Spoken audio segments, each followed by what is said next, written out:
Westlake High School as the modern-day Monarchs visit the Westlake Warriors, and it's live as the VCS Preps Game of the Week presented by Deanny Page alongside the Deuce, Derry Eads here at Westlake High School. And, oh, man, it was a hot day, but we have a brilliant contest on our hands tonight as Modern Day visits Westlake. We certainly hope this game's a hot game, too. You know, Modern Day comes up with probably the hottest defense in the state. They are just really remarkable. They really get after you. They've got 9 interceptions, 8 fumble recoveries, 28 tackles for losses, 10 sacks, 2 blocked field goals, 2 blocked punts. They really get after you, especially in the first half. They've only allowed 1 touchdown in the first quarter all season. It's very much a holiday week. Schools off tomorrow, obviously not playing tomorrow night in observance of the Jewish holiday. I just want you to know that, Deuce. But you know, so it's a big Thursday night slate, and with this 7:30 kickoff, a number of games are already underway here. This one does have the feeling, though, of the primetime, you know, under the lights, big Thursday night contest. Boy, you know, Dane, we're fortunate to kind of get this game because you would think with these two Southern California powers that, you know, somebody else would have been able to get this as a TV game. Well, we're a Southern California power. We are. But there are some people who have a little bit more priority than us. Well, shouldn't be. Very few people do. Do you think one reason that may be is that the experts and the other networks are sort of underrating this Westlake team and what they're capable of doing this season? I would think so. You know, even though Westlake's ranked number 15 in the state, so it's not like they haven't proven they can do something. They had a real Long Beach Poly last week. They've got top junior quarterbacks in the nation, and Malik Henry. They've got a really good running back, and they've got some really good receivers. They've got a guy, Ubledo, who could, by the end of the season, hold the state record for most field goals. Relentless prep work that I know you did this week, and completely honest. Derry, what did you learn about this Westlake team, and what? Well, you know, they have a really good formula that they've carried for over the years. You know, Bankert, this is what his, I think, 25th season as the head coach at Westlake High. Indeed. 25th, 26th season. And he's been through big games like this. I mean, they played De La Salle and other people throughout the years. They know what kind of works. We will take a break now and listen in to the national anthem as performed by band. Excuse me, it is Westlake's.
The Westlake band uniform has like a red sash on it.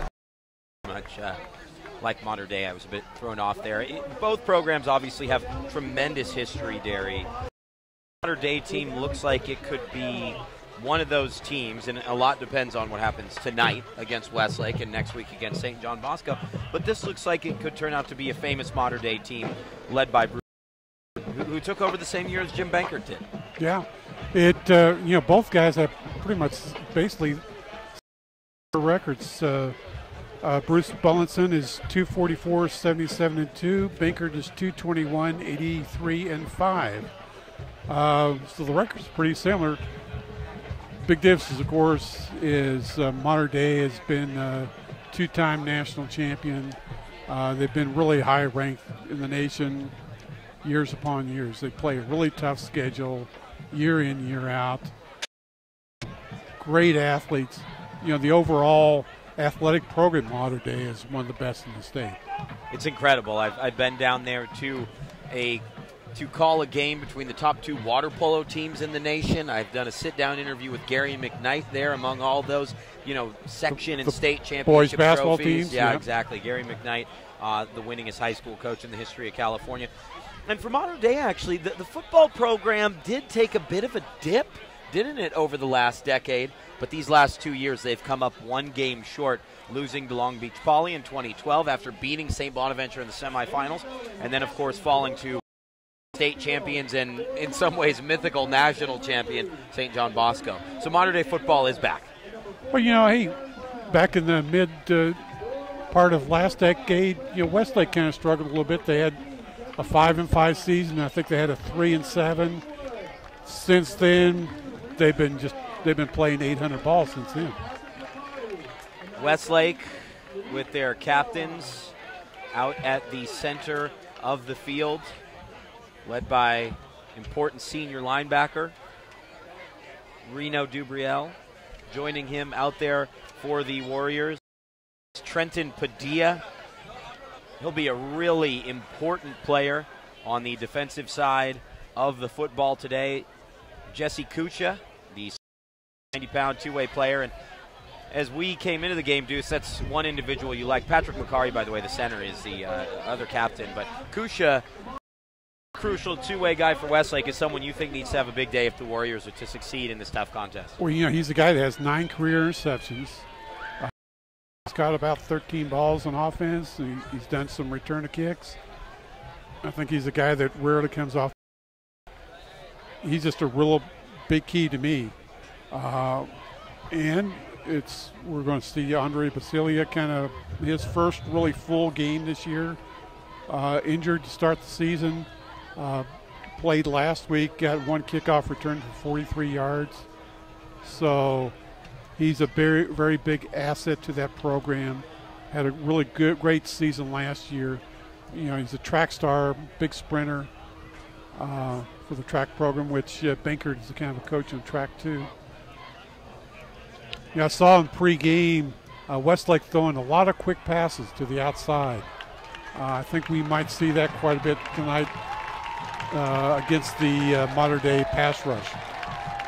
Westlake takes the field. I think that the quick passing game and the ability to beat the Monarchs out on the perimeter what Westlake has to rely on. They have Kucha. They have Theo Howard, obviously, who's worked his way into some national discussions by virtue of his performance against Long Beach Poly. So, ultimately for this Westlake team, they like to, in some games, really win the game at the line of scrimmage. That's just going to be difficult today with what Mater Dei has up front. When you talk about offensively, Frank Martin, when you talk about on the defensive line, 2 all-state level players in Malik McMorris.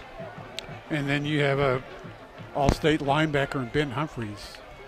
So they bring a lot of targets at a offensive line. I think, to me, the big key for West offensive line, can they give Malik protection? Can they open up some holes for Jasmine, even if it's just 3 or 4 yards at a time? Get some positive yards, especially in that first quarter. Move the ball, kind of get into Mater Dei and make themselves a threat. Westlake will come out and will kick away. They won the toss and deferred. Probably the right move, isn't it? You can think about things at halftime and try and come out with a little bit of optimism no matter what the score is, frankly. Well, I think the one thing you really don't want to have is being stopped 3 and out in your first series and giving up big field position, which is what happened to a lot of teams. That's what Mater Dei does to you, really. They suffocate you offensively. last week against Edison only had 1 first down in the first half. Kevin Robledo kicks away, and we are under. Bounces in the end zone. Mater Dei and Westlake live on the VCS Preps Game of the Week, presented by AAA Travel. Danny Page alongside the Deuce Dare Eads. Here we go.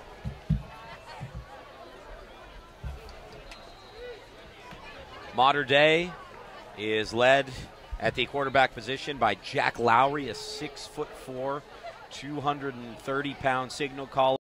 Hudson will be the running back to start from this pistol set. It's become such a popular offense at the high school level.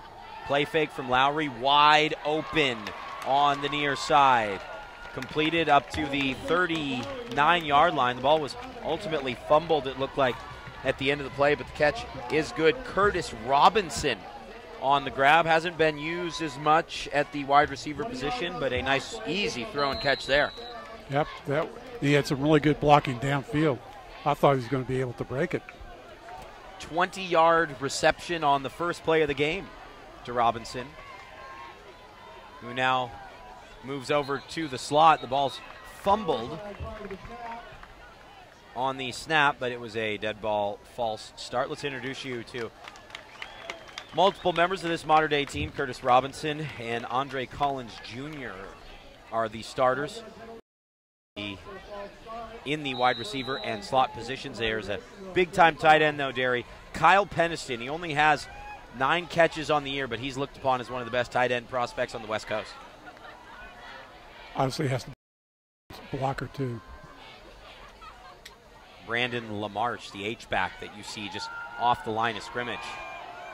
Sweeping to the left side is Hudson, and there's Dubriel to make the tackle. Trenton Padilla to help clean things up, and nice play for Westlake after that penalty. Second down now. Great pursuit by Dubriel, who got in the backfield really early and caught up with the running back in a hurry. 114th for Reno. Set to the near side. Andres Udria, about 5 or 6 wideout targets we'll see for this Mater Dei team. 4 wide now. Play fake. Throwing the out and go for Udria, and that's overthrown. Nice from Westlake. Brandon Otanese and Jesse Kushia and Jalen Harrison. That was scouted very well. They just really kind of took him out of the play. Westlake along the defensive line. We'll see a lot of different players cycled in and out for the Warriors. Schmidt and Cooper Weiss, a couple of the outstanding defensive tackles. Quincy Bennett, Reno Dubriel, Brandon Shook, the linebackers on 3rd down and 12 now. Nice toss over the middle, and of course it's Peniston. Picking up the pieces is Kuch's tackle. Prevented that from being a bigger gain, but an easy throw and catch on 3rd down, and there's Peniston breaking free, the big 6'5" frame, Derry. They just sometimes I kind of think Mater Dei's stats really don't have everything on them. I think they're a better offense than the stats show. Well, they've got a great program. Of course, they have a lot of short field situations too. It's a very efficient offense. Going back to Peniston, complete. Peniston at the 20, cuts back inside the 10-yard line, still on his. He is just tough to bring down. Yeah, you couldn't even bring him down inside the 4-yard line. 1st and goal Monarchs. Back-to-back big plays to Peniston. You see why he has garnered such attention in a national sense. Big play to Peniston. 1st and goal Mater Dei from the 4. Hudson with only 2 rushing on the season. A big I formation. Curtis Robinson, the only wide receiver. It's a give to the fullback. And he'll come just a bit short. Ronald Nickerson, who has 3 interceptions as a defensive back. 2-yard gain, though. Second and goal from the 2. Boy, Mater Dei is just rotating 3 or 4 guys in there at a time. I think that's why some of the statistics aren't so eye-catching. Right. They spread the ball around Derry. They like to use a deep rotation. As you said, fresh. I think that's the key word. 2 up back, set to block. And this is stopped short as well. Another nice play from the Westlake defense. Making the tackle at the initial point of impact is Daniel Collins, the 6'1", 217-pound senior linebacker. And there you go, 3rd down and goal after that carry from Dalvin Jones-Fa'avai. They couldn't stop him on a 3rd consecutive ball, could they? Oh, but they're playing pretty tough. They absolutely are. You like what you see from this Westlake front 7 here, despite the size of this Mater Dei mammoth offensive line. Quarterback sneak, and the quarterback sneaks on into the end zone. Touchdown, Monarchs. Lowry uses his 6'4" frame, and Mater Dei is on the board. 6-0. Boy, 4-minute drive. That looks so easy. 3rd down and 13 is a situation they were caught in. 3rd and goal from the 1. But I think you're right. It just looked easy, really, in a lot of ways. Elias Deeb, 22 of 22 on to attempt the PAT. The holder is Andy Strader. And it's blocked. Blocked and picked up by the Warriors. Obviously, that does not matter. But still, only 6-0. And now Westlake will get the ball offensively with a little bit of confidence after that block. Daniel Fox had the block.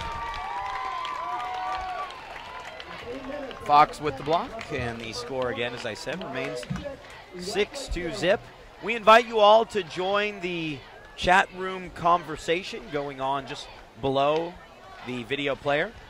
One thing you'll notice, posted by Rhiannon Potke just moments ago, Kevin Robledo picking up his jersey this week for the Army All-American game. He'll be representing Westlake High School. The record-setting kicker, maybe he hasn't set any records yet, but he looks like he's about to. Talk about the records he could break, not only at the county, but the CIF and state level.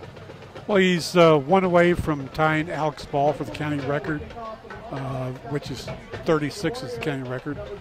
The state and section record is 39. So you would think he has a real good shot of getting that state record by the end of the season. I will tell you this, Derry. Westlake hopes he does tonight is kick extra points. Out of the back of the end zone, Andre Baselia and Jalen Harrison were back to receive. The Westlake Warriors take the field now in their uniforms, white pants. Malik Henry, of course, the starting quarterback, the junior, one of the top junior signal callers. Chase Jasmine, who's averaging more than 9 yards a carry, will be the lone back in the shotgun formation for Malik Henry. From Mater Dei, how do the Warriors respond? Plenty of time to throw. Nice toss on to Theo Howard. And Theo touchdown on 1st down. Tackle ultimately made by Curtis Robinson. Well, that was really sweet. Yeah, Malik just found a little spot in the secondary and threw it over the outstretched arms of the 205-pound linebacker Robinson. Give you the rest of Westlake starters momentarily, and then we'll talk to you about this Mater Dei defense. Inside handoff to Jasmine, and Jasmine picks up a block and is beyond the 50. Oh, what a move, what a move.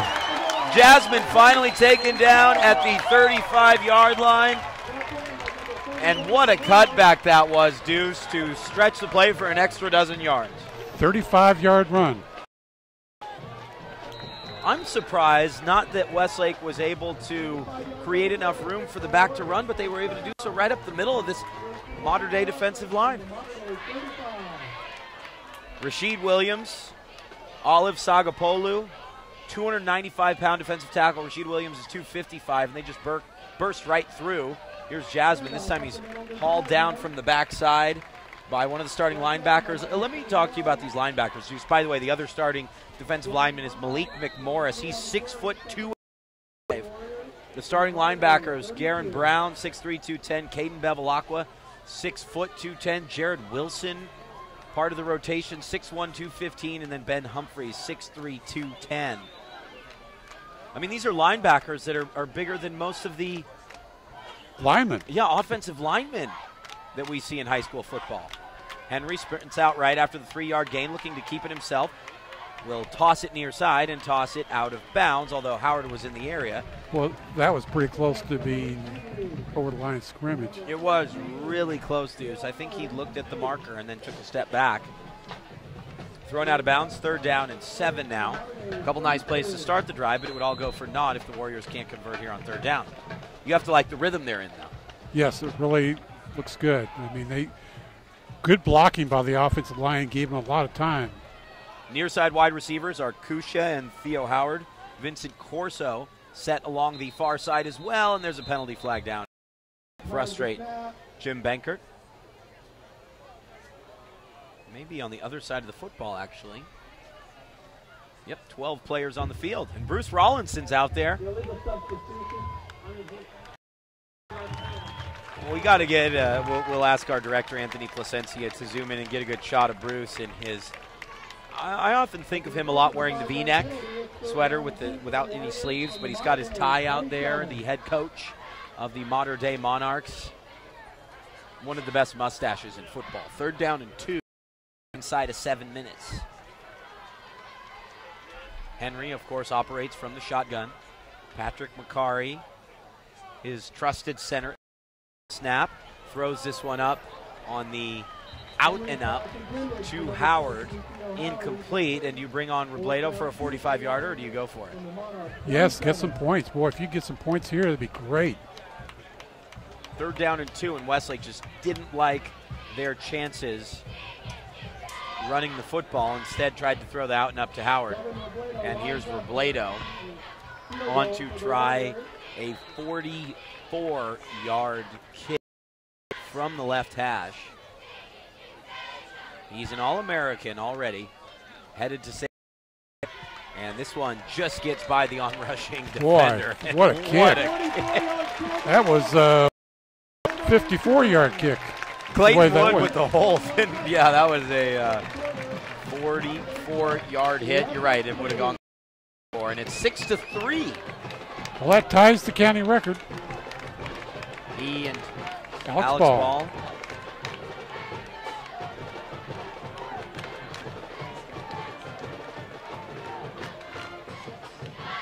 Malik Henry, you have to like what he did on that drive. He got rid of the football when he needed to. He kept his team in field goal range.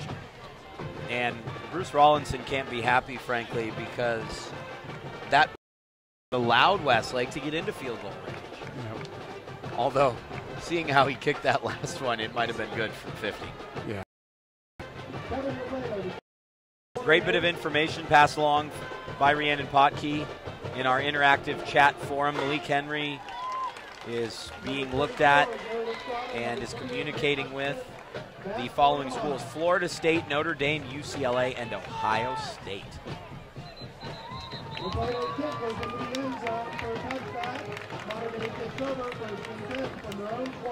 That is quite a list of schools at this point,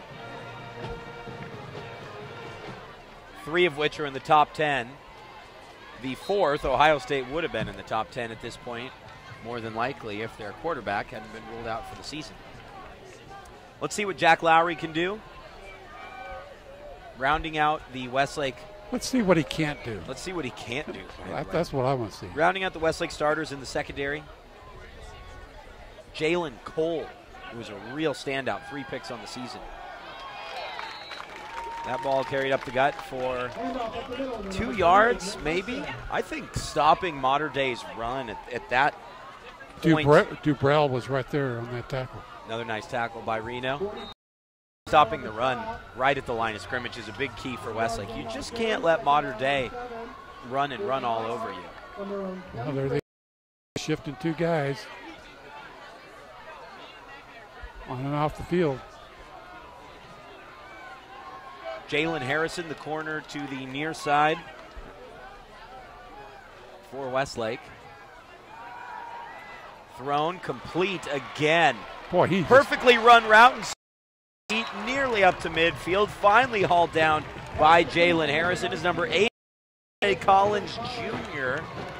He's had a penchant for big plays on the season. Came 6 catches for 147 yards. That's more than 23 yards per grab, and he makes a big play there to get Mater Dei up to midfield. Well, Lowry's already 4 of 5 for 100 yards. Ridiculous statistics. And, you know, the more I see this Westlake secondary and also the front seven, I really like this Westlake defense. It's our first chance to see them this year. But Mater Dei is just doing a brilliant job creating space as they... Well, I got 4 guys out in the pass, looking for passes. And so they've got a lot of, you know, it's hard to kind of match up with all of those guys. Lowry ball quickly, too, something you have to like here on the VCS Preps Game of the Week presented by AAA Travel. 6-3. The Monarchs lead the Warriors. 2nd and 6. Offset eye. H-back goes in motion. Give to LaMarche, and he's blasted behind the line of scrimmage. A 1-yard loss. He's blasted, and he almost broke loose. Almost tough, doesn't count, Derry. Tough guy to bring down. Cooper Weiss. Schmidt making the initial play. Brandon Shook in the area as well. You need to keep an eye, too, on Brandon Hall, number 48 at the left defensive end spot. Trips to the far side. Westlake forced to adjust. Lowry from the shotgun. Looked like somebody might have jumped. Lowry going to the one-on-one route for Collins. Collins can't come down with it. Pesky defending. Jalen Harrison on the play. The 6-foot, 178-pound senior had his hands full on the 6'5 Collins, but he made the play. Disney, there was just no way that the Mater Dei receiver was going to catch that ball. Tanner G back to receive. I think that's victory number 1 for Westlake. In some ways, is forcing Mater Dei to punt. I think it's victory number 2, getting points on the scoreboard. The second team to get points on the scoreboard against Mater Dei in the first quarter this season. Westlake is not a very good football team. They are, but Mater Dei's Preps, the number 6 ranked team in America. Yeah. By the way, they have a huge game next week against St. John Bosco, who, as I understand it, is the top team, one of the top 10 teams in the country as well. G hauls that in at the 10-yard line, and Westlake Warriors there. Westlake on the season, 3-1, a 44-17 win over Canyon, 34-27 win in Mesa, Arizona, over was this a flag? Red Mountain. Yeah, it flag? looks like there's some sort of issue on the field. It's against the Mater Dei. It's hard to see the flag because it was thrown inside the W, and they'll bring Mater Dei back to punt again, which I think is a good move.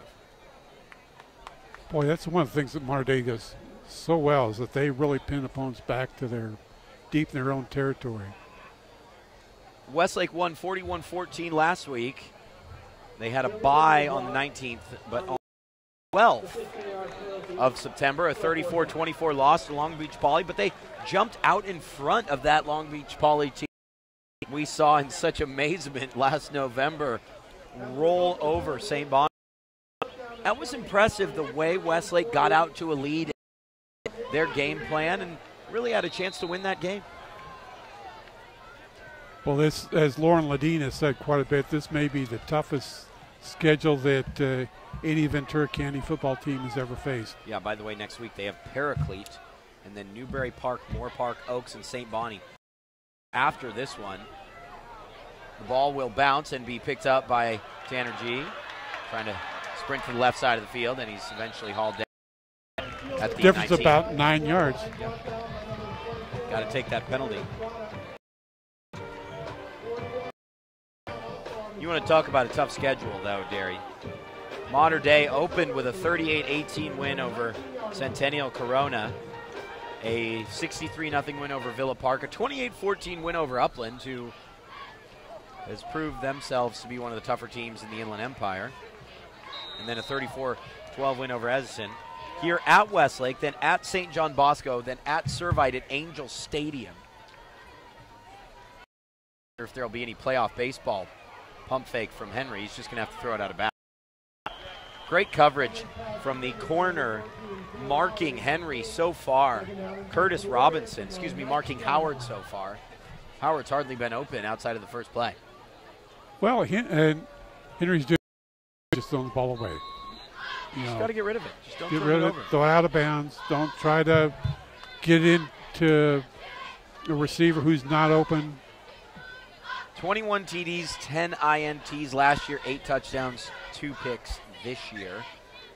Completed passes a year ago, only 53 this season. I think it's a competition. It's at least that, just like we're seeing tonight. You know, he's 1 of 4 and he's thrown 3 out of bounds. Looked like a false start. Yep. Against Westlake. Offensive line for Westlake, Maxim Moore at the right tackle, 6'3", 280 sophomore. The senior, Zach Updike, is 5'11", 310. Patrick McCarry, 6'5", 300. Nolan Delabovi is 6'5", 285. He's a junior. And then Zach Olsen, I believe, is starting at the left tackle spot. At least that's what assistant coach Ellis Green told me last night. He's only 6'5", 230. He's a little guy.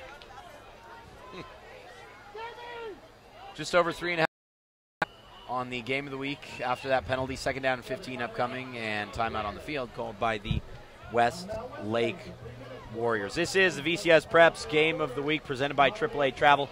Remember, for all your vacation needs, visit your local Ventura County Auto Club office in Ventura, Camarillo, Thousand Oaks, or Simi Valley. Visit aaa.com/travel. Want to welcome in any and all of our listeners, viewers I should say, on the Game of the Week down in Orange County too. If you might be tuning in as a Mater Dei fan or just a SoCal football fan in general, pleasure to have you. I've covered many a game involving Mater Dei over the years. I'm not sure if I've ever done a football game. Covered them at the State Chair Polo, even done a soccer game for Time Warner Television, but might be the first football game, one of the classiest schools in Southern California as far as dealing with their athletics department. Brilliant group of people here at Westlake, too. It's been a fantastic evening so far. We haven't even finished the first quarter. Throwback to Henry. Has Baselli open downfield, and it's just beyond his reach at the 35-yard line. Westlake drew up a winner on the flea flicker, but Henry just let his wide out too far. An effortless throw, and he put that about 60 yards that downfield. Was beautiful. Just a bit too much on it.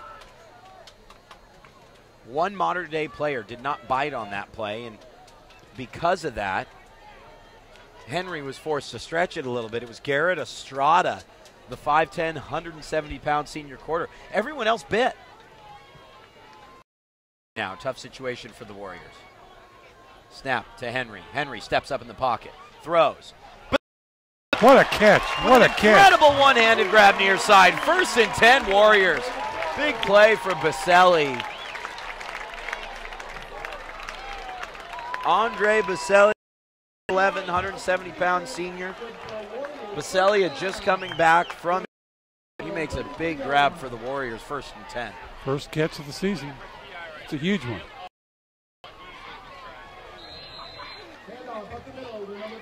Chase Jasmine on the carry. 3 yards.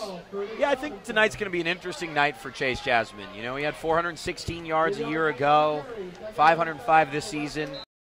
He's approaching 1,000 for his career, but he's averaging 9 yards a carry this season. That's just not going to happen tonight.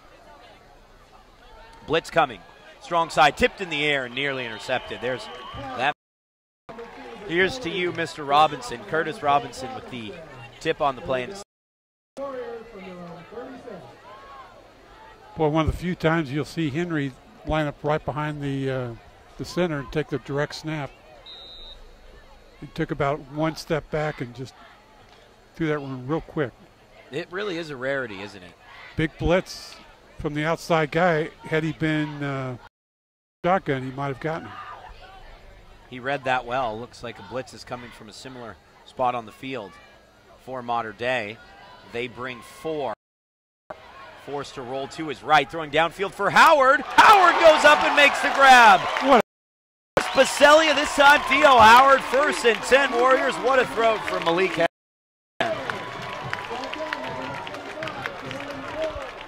37 yards. 1st and 10, Westlake, they're in business. To miss PAT. If they come away with even a field goal, then they would tie the game up. Well, I tell you what, they're really showing that they can play with these guys.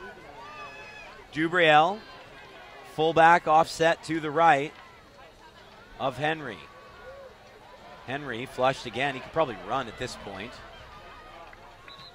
Picks up about 4 yards. Henry on the season, 76 yards rushing and 3 touchdowns. He's got 79 yards. He's really not the running quarterback, is he, that we see at this level in some cases. He really is more of a traditional drop-back player. Yeah, but he's got a couple of moves that he can make to kind of get himself. He's shifty. Trying to get himself out of trouble again. Throws out of play. I would say that's a different time. He's just heaved the ball, and rightfully so. I think if this offense had a traditional drop-back quarterback, they would be in trouble. But you look at Henry, how shifty he is. Eyes are always downfield as well. There were 2 guys that had a shot at taking him down the secondary. He just kept moving and looking and finally just threw it out of bounds when he couldn't find anybody open. Really intelligent play. Dubriel comes out. It's Donald Smith, the 2 wide receivers just tucked together on this near side. Look how close together those 2 are. It's a handoff. Look at Jasmine go! 1 to beat, and he's hauled down inside the 5. 1st and goal, Warriors. Right up the gut, and the fleet-footed Jasmine has Westlake in business. Great call on the long 3rd down. Well, just not what you're going to expect. You're expecting the pass and straight up the middle. Dubriel on the carry, and Reno gets inside the 1-yard line. 2nd and goal. Number 42, Reno Dubriel. Shuffling into the contest is Quincy Bennett, normally a linebacker. He comes on for Chase Jasmine.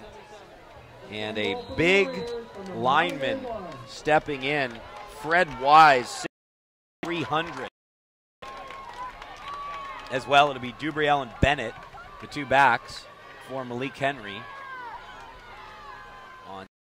Henry looks to Theo Howard hauls it in. Touchdown, Westlake. Well, there's only one guy who's going to catch that ball. Beautiful throw from Henry. Theo Howard makes the catch, and the Warriors are out in front of Mater Dei, 9-6. What a drive, Derry. Wow. 81 yards. A couple of big 3rd down conversions, too. 10 plays. Yeah, that 18-yard pass from Basilia kind of got things going. And then the 37-yard pass.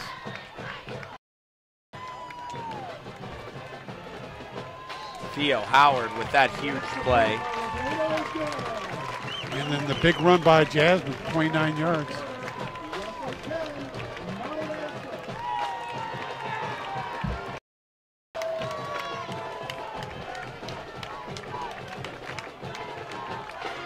Really impressive from the Westlake Warriors, who after the PAT now lead 10-6. It's one of the best first quarters of football I think we've ever seen on these broadcasts.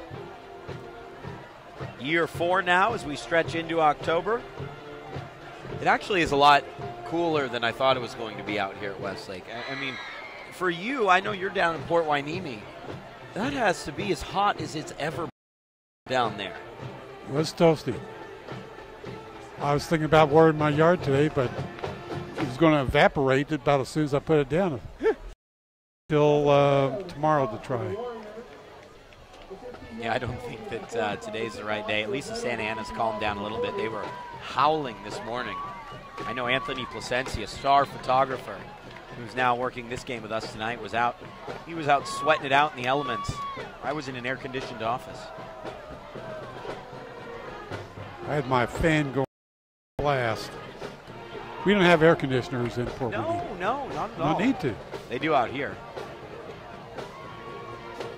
Westlake, there was a penalty at the end of that touchdown, and it was illegal contact with the head. Now that's being run off. So now Robledo kicks it even further out. He's going to Christian, which is about 400 yards away as the crow flies. Bill Riddell's in the stands. I don't know where Coach Riddell is, but he's around. And Robledo away. Don't you ever consider, when you're kicking from the 45 against a team like this, sneaking in an onside kick? It can turn momentum so quickly, but you know. Yeah, then it could turn the momentum the other way. Hey, you scored twice now. Let's don't give them great territory to get right back at you. Make them go the length of field, which they are not used to, I'm sure. A couple halftime scores, they absolutely are not. They're used to having very good field position. A couple halftime scores, Thousand Oaks 21-7. Moore Park's on top of Royal 14-10. Mater Dei opens with 4 wide. A little bit more of a swagger for the Westlake Warriors. Jack Lowry changing things at the line, looking to the little out route. Plenty of time, and now he's hauled down. Sacked on the play by, I believe, 48. Brandon Hall, the defensive end. 52. Big play from Hall. 52 was there too. Oh, it was Cooper Weiss also teaming up to make that play.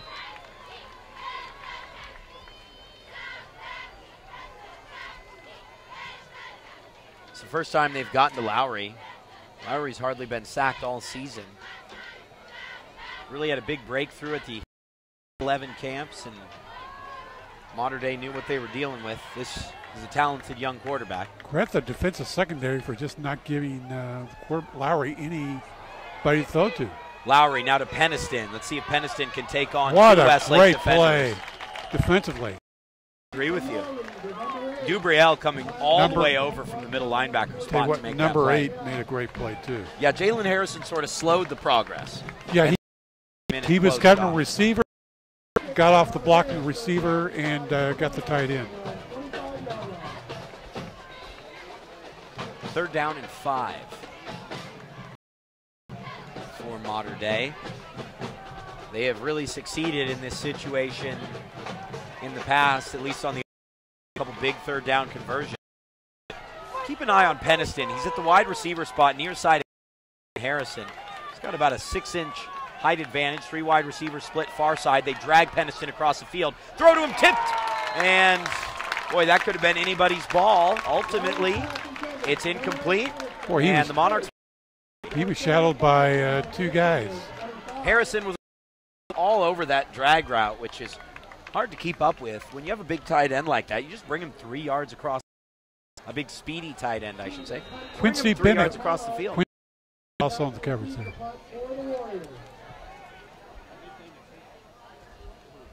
There will be a change of possession and then 1 or 2 plays, and that will conclude the first quarter.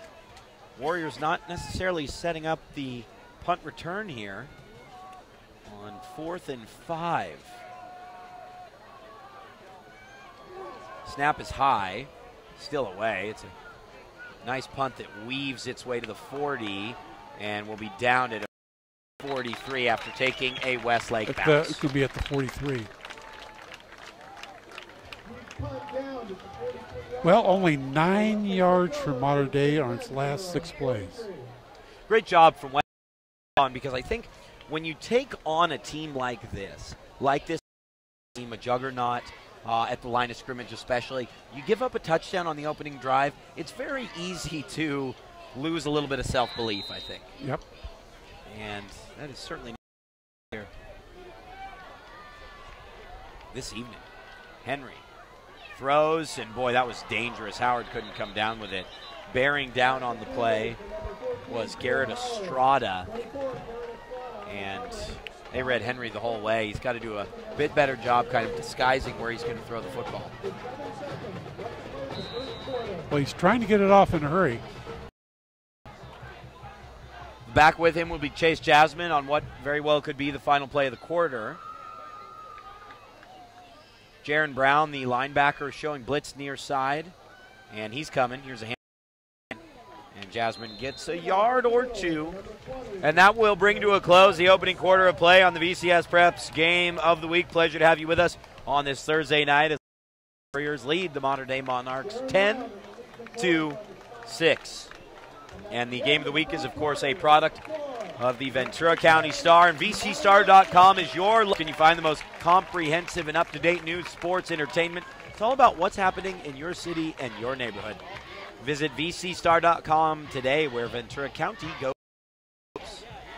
And remember, Derry, we're here at Westlake for the modern-day Westlake game. And then tomorrow night, the band gets back together, and we get to call the Oxnard Ventura game at Oxnard High School. I'm really looking forward to getting a look at these Yellow Jackets. Well, it's going to be a different game than this. I mean, Oxnard just likes to run. Ventura will be looking to reestablish their after their struggles last week against Camarillo. Well, I saw a report of last week's game with Oxnard in the Star, where they went on fourth down 5 times. It's kind of like Mark Beckham likes to do that. He's had a history of gambling on fourth downs. Dalton Pagano, the quarterback for Oxnard, looking forward to getting our first look at him tomorrow. 3rd down and 8. Ray Caldera, the running back. Oh, yeah. Caldera's great. Henry, nowhere to go. He's got to take a sack on this play. He can duck and dance around plenty, but catches up with him ultimately on the opening play of the 3rd quarter. And it's a 3. Nice hold from Modern Day defensively. Gee, that's the first time Westlake's been stopped. Who would have thought at this stage that they would that would be their first 3 and out. 4th and 14.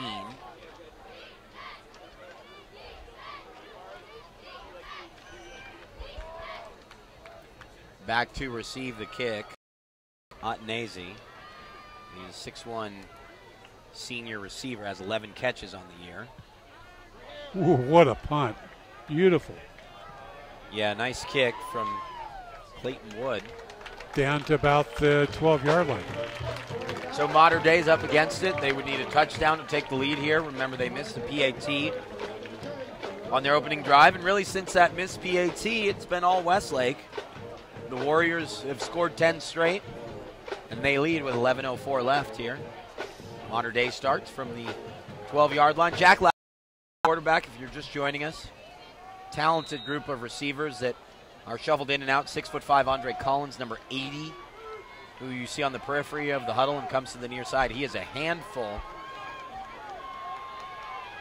He's guarded by Daniel Fox, the junior corner, who's 7 inches shorter.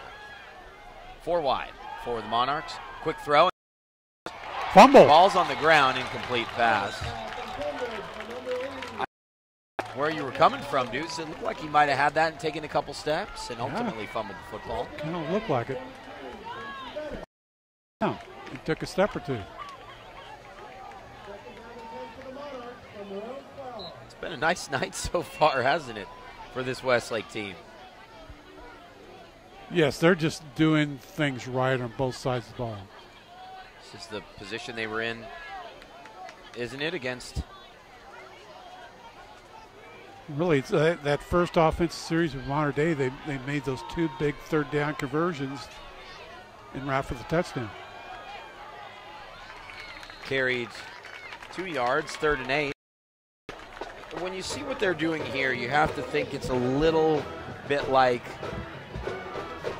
what Westlake was able to do against Long Beach Poly in the opening half of that game. And I don't mean technically. I don't mean they're not using the same kind of strategy they did, but they're able to do what they want to do. Against Long Beach Poly, the idea was to run the football. Right. Executed what they wanted to. And when you take on responsibility and you are able to execute as you want, that's not easy. Now, what they've really done in offense is shown a lot of different looks. Lowry to Collins, who's wide open, but tackled short of the first down marker. 4th down and 2. Sure tackling, by the way, too, has been a real point of emphasis for this team. It's something that they've done well so far in this contest, and Mater Dei is forced to punt again. Well, Westlake has a great chance to get some tremendous field position here. You know, talking with Lauren Ledeen ahead of this game, the idea was that Mater Dei wins the field position battle and makes the big plays on 3rd down. So far tonight, it's the Warriors that are doing so. Well, Mater Dei's used to having these on defense, and that just has not happened. Great punt. G elects not to call for the working his way to the left side beyond the 40. Side of midfield, blockers in front for Tanner G. 20, 10-5, touchdown Westlake. What a return from Tanner G, and the Warriors are now 10 points in front of one of the teams in the country. Boy, he had some great blocking. A big gamble just to return it because there was 3 guys right on top of him. Times when you have players bearing down on you like that and you can just get by them, now there's only 9 guys to beat. Right? They didn't do a good job of containing him. He burst right through the seam, worked his way to the left, and that was always 6 points. Will it be 7? Robledo blasts that through. Down onto the baseball field, I think, and it's 17-6 Westlake.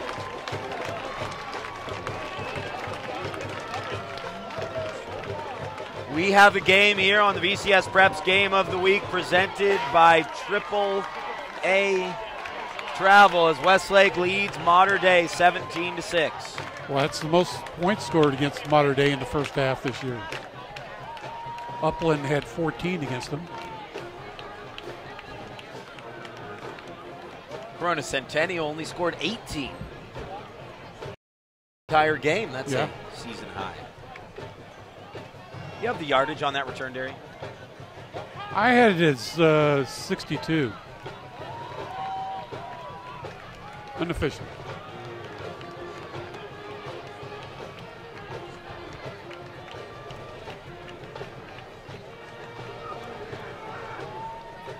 Big play, special teams wise, and it's Westlake that are making the big intangible plays at this point.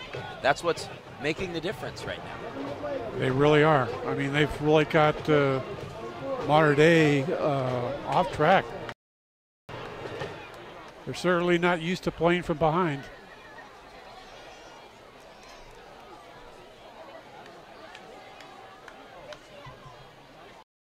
Job by the Westlake coaching staff and the players. Execution just tremendous. Point. Got to hand it to Jim Benkert. It is so interesting, isn't it, that Benkert and Rawlinson obviously took over in the same season. Very similar records as Rawlinson, 244, 77 and 2. Benkert 221, 83 and 5. Again, you mentioned that, Derry, in the open of the show. Number 6 in the nation, according to Max Preps, is Mater Dei. Number 11, according to the USA Today poll. Mater Dei, the 3rd-ranked team in the state, but this is obviously a highly Westlake team too. 84 and 26 in the last nearly 10 years. Dubriel there to make a big play on 1st down. That's where it started for Westlake. They're making the plays on the defensive side of the football.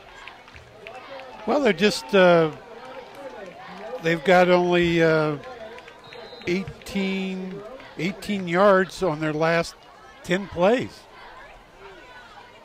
Staggering figure.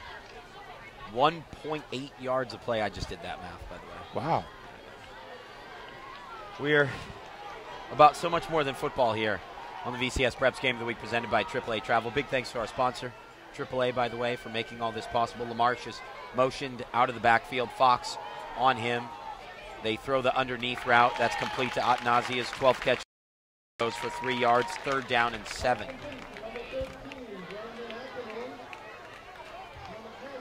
A couple other scores. Channel Islands 13-7 over Culver City. St. Francis 35, Calabasas nothing. Malibu 17, Santa Clara 0. It's been a couple tough results for Calabasas. Let's see if they can get back on track and compete in league play as we anticipate they all should be able to. There may be no defeating Simi Valley. 3rd and 7 for Lowry. Westlake bringing 5, plenty of time to throw. Downfield, and that's over the outstretched hands of Peniston, and Mater Dei 3 and out yet again. 7:37 to go. They're forced to punt away to Tanner G.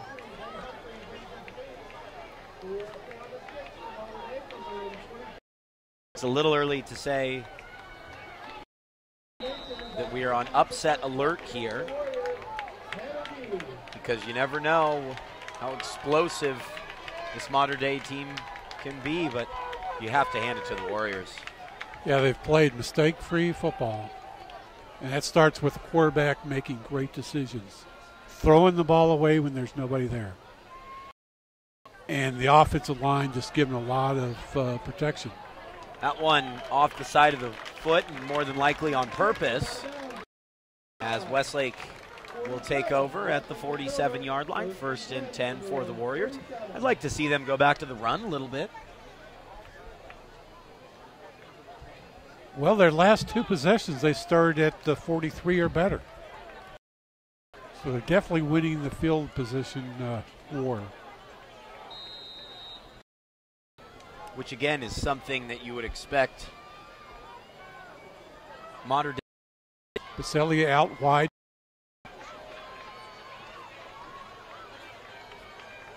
Three wide to the left. Theo Howard, lone side.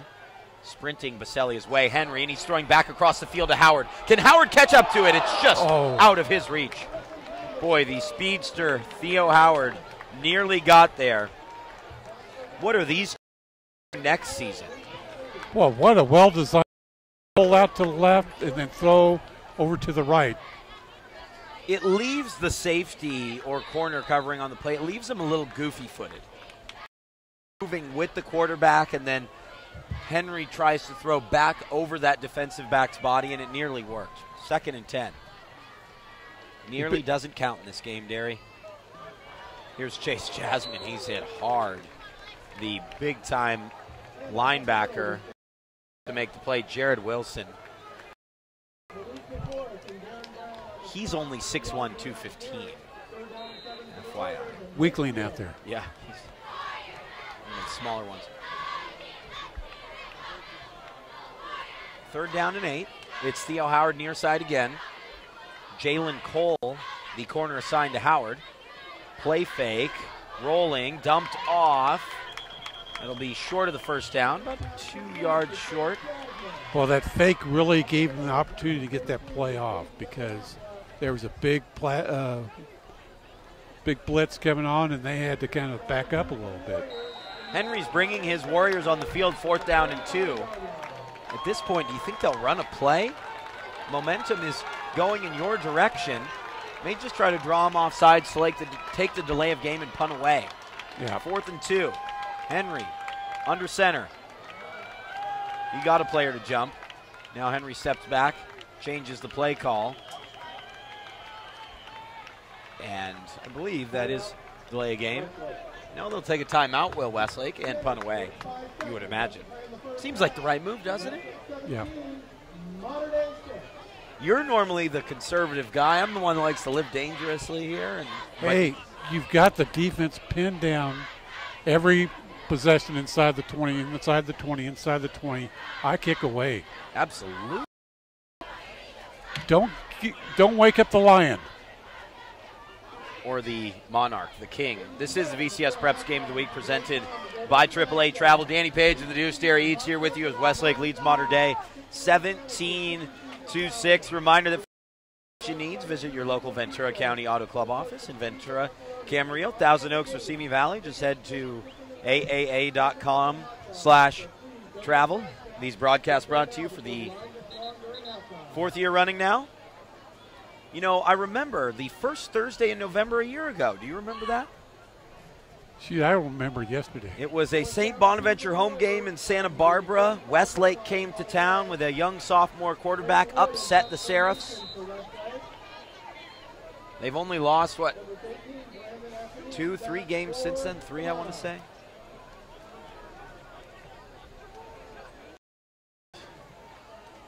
Here they are facing Modern Day 1 year later.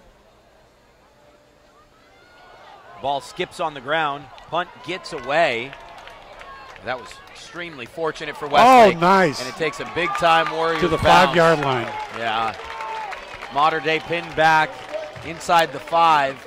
Those are the type of plays that just have to go your way in games like this, and that one went Westlake's way in a big way. Boy, on both ends. Great play by Roll. Got to try to get Penniston back in. He's the up back on the far side. Quick throw to Collins. That's an easy play. You could do that all day for Modern Day. So now another first down, and the Monarchs are in business. 1st and 10.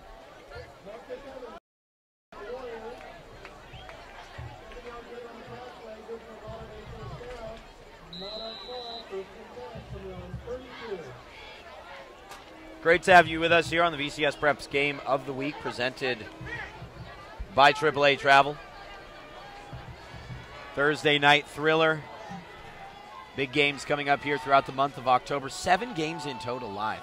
Play fake, Lowry rolling right. Lots of room as he hits on the far side, Curtis Robinson. And that's 3 first downs in a row for the Monarchs. 10 of 14 on the day as Lowry as they methodically move the ball downfield. Well, the more plays they have to run, the more chance that there's going to be a turnover. That's my thinking. Nice logic. Danny. It is logic. Collins, the wide receiver near side. Westlake with 4 on the line. It's a handoff. Modern Day hasn't much lately, and now they're starting to sort of tumble downhill.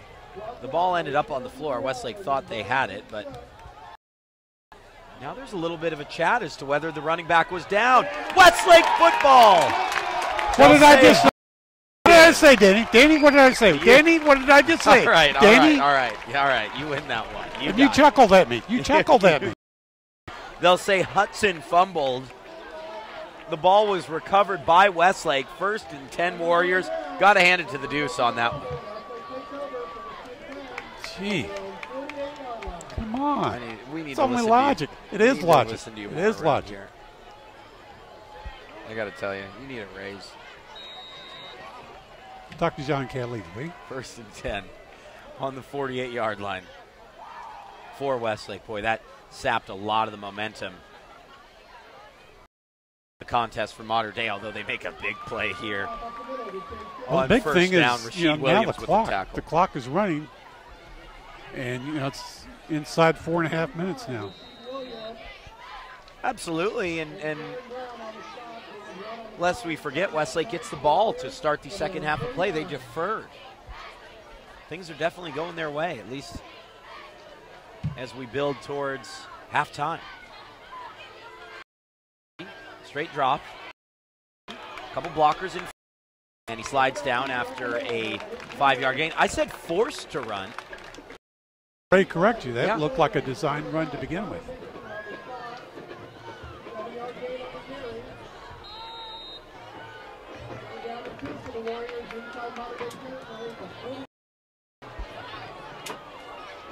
Third and 2 with Henry pistol. Big third down play, you feel like. Henry keeps it himself, and he doesn't go anywhere. Looks like Westlake will have to punt inside of 3 minutes on the clock. But a good shift in field position that favors the Warriors after the turnover. Big play. Because obviously that series, they just want to kind of take time off the clock, be really smart in what you're doing. And they were. They were. You know, it's funny. The Modern Day cheering section is away to our left. And obviously This is a sports-heavy school. Beautiful campus. Great administration, by the way. Based in Santa Ana as Westlake gets set to punt away. Mater Dei fair catch called for. At the 10-yard line. At the 10. Tough field position. Again, do you have their starting field position written down? Yes, they started at the 20, the 20, the 20, 12, their own 20, their own 5, and now their own 10. So 3 times they started own 50. Crazy, crazy stuff, to say the least. Nothing that we anticipated. Now they only have 2:44 left to Put go 90 together. yards. Yeah. All 3 timeouts, though, and 3 wide receivers to the near side. Lowry takes a snap. Quick throw. Blockers out there for Collins. Collins hit hard. Nice. Nice tackle on the play by Clayton Wood. Clayton Wood came in with 21 tackles on the season, and that goes for a 6-yard gain, but it's those type of authoritative hits that have made a big difference, I think, with just kind of the vibe and approach of this game. Hey, there's some attitude on the Westlake defense. They say, hey, it's going to happen again. Exactly. There's some talk. 2nd and 3 as we near the 2-minute mark. It's that 2 H-back set that Mater Dei goes to. Quick downfield going at Harrison. Nearly hauling it in for the Monarchs is Ben Humphreys, the outstanding linebacker who comes at the wide receiver spot. 3. It's not so much that this Mater Dei offense is stalled, it's just that Westlake's made the right plays at the right time here on the game. They really have. They've obviously disguised some things with their defense. They've kind of confused Lowry. Very well schemed. Has 4 wide. Westlake bringing the blitz, not really effective. They go back to Humphreys again, and he can't catch up to it. Mater Dei will again 17-6 they trail here on the game of the week. Boy, 3 and out on 4 of their last 5 series. What I was going to say about Mater Dei, though, is that I wish out of their section. We can't because it's opposite the press box of us. But I think just about half of their fan base is sitting there with their phones open watching the Angels 2-2 in the 7th down in Anaheim. I bet any Mater Dei fan that's not watching this game or at this game is at the Angels game. This punt gets away just barely again. It will take a Monarch bounce. Tanner G stays away. Back, that fumble was a really important play because it stalled Mater Dei's greatest progress of the second quarter. Yeah, and just kind of took time off the clock. You know, they were going to have to. You have to be about a 7 or 8, 10-play drive just to get in the end zone. And the Westlake defense just came up with big play. Hey, they're hitting these guys hard. They are. They are. Great tackling. There have been a couple issues with the stream here and there. If there's been problems, just make sure you refresh the page, and Derry and I will be back in your living room or dining room or bathroom. Now, what if this is happening, Derry? What if there's a fan watching from the playoff game? I think that's possible. Sure. I think I might know a member of the media even that is too. 2nd and 4. Henry looking to run. Plenty of room beyond midfield, and boy, he's a smart slides down there. With 72 seconds left, a first down, but remember Westlake only has 1 timeout left. Also remember, they only need to get to about the 30 to be in field goal range, and they'd love to add a field goal. On 1st and 10, clock running. Pulled another 10 seconds off the clock, just waiting for the snap. Henry's going to run it again. Gets a block, gets to the 40, slides down. Do need to get into hurry-up mode, though, Malik Henry. He's had a quality game. He really has. Just making a lot of smart decisions. 2nd and 3. Henry from under center. 35 seconds as you see the clock in the bottom right of your screen. Henry looks to throw. He's flushed and he's sacked. Big time play from Mater Dei defensively. Mater Dei player grabbed the towel that was in Malik Henry's belt there and just pulled it out. That was a little bit of unsportsmanlike conduct there. Barrett Kelly.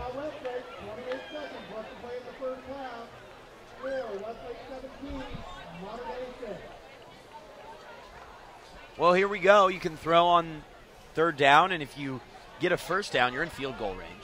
Then just kind of start taking shots downfield, I think.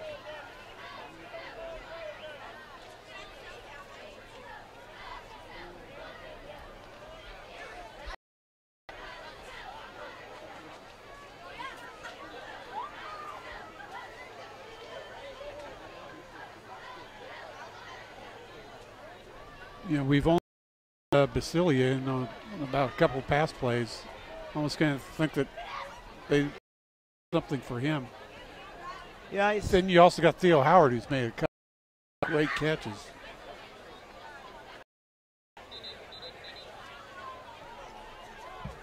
Theo Howard's had a good game. Baselia's made a couple big plays. Reno Dubriel's really led things defensively. Tanner G, obviously. Clayton Wood, Jalen Harrison. Couple unheralded players in the secondary. Cooper Weiss up front. The list on for this Westlake team as to who's performed well. A couple guys in the backfield that have been decent tonight. Chase Jasmine and Malik Henry. I think you can name all 5 of those offensive linemen. They played really well. Offsides in Westlake. Yeah, Zach Olson. Patrick McCary, the senior leader at center. Now 3rd down and 11 for the Warriors.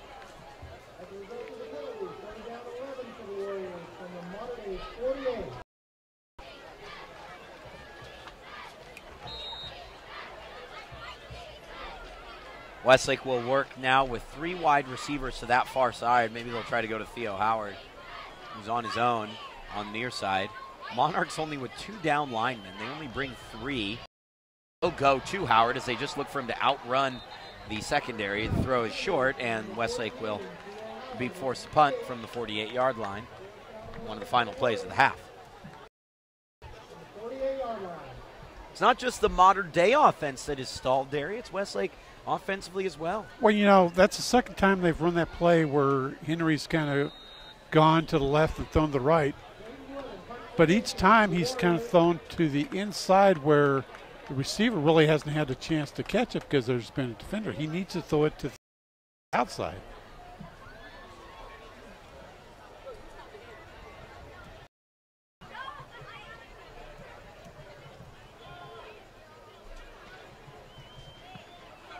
Punt.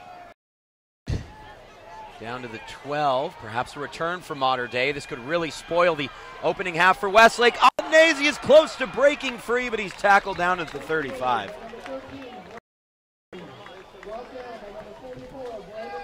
Well, one play looks like.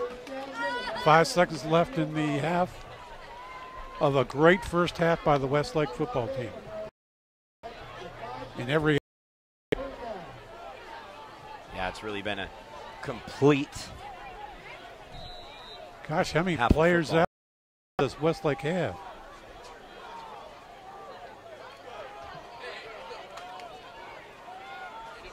Five seconds left, perhaps the last play.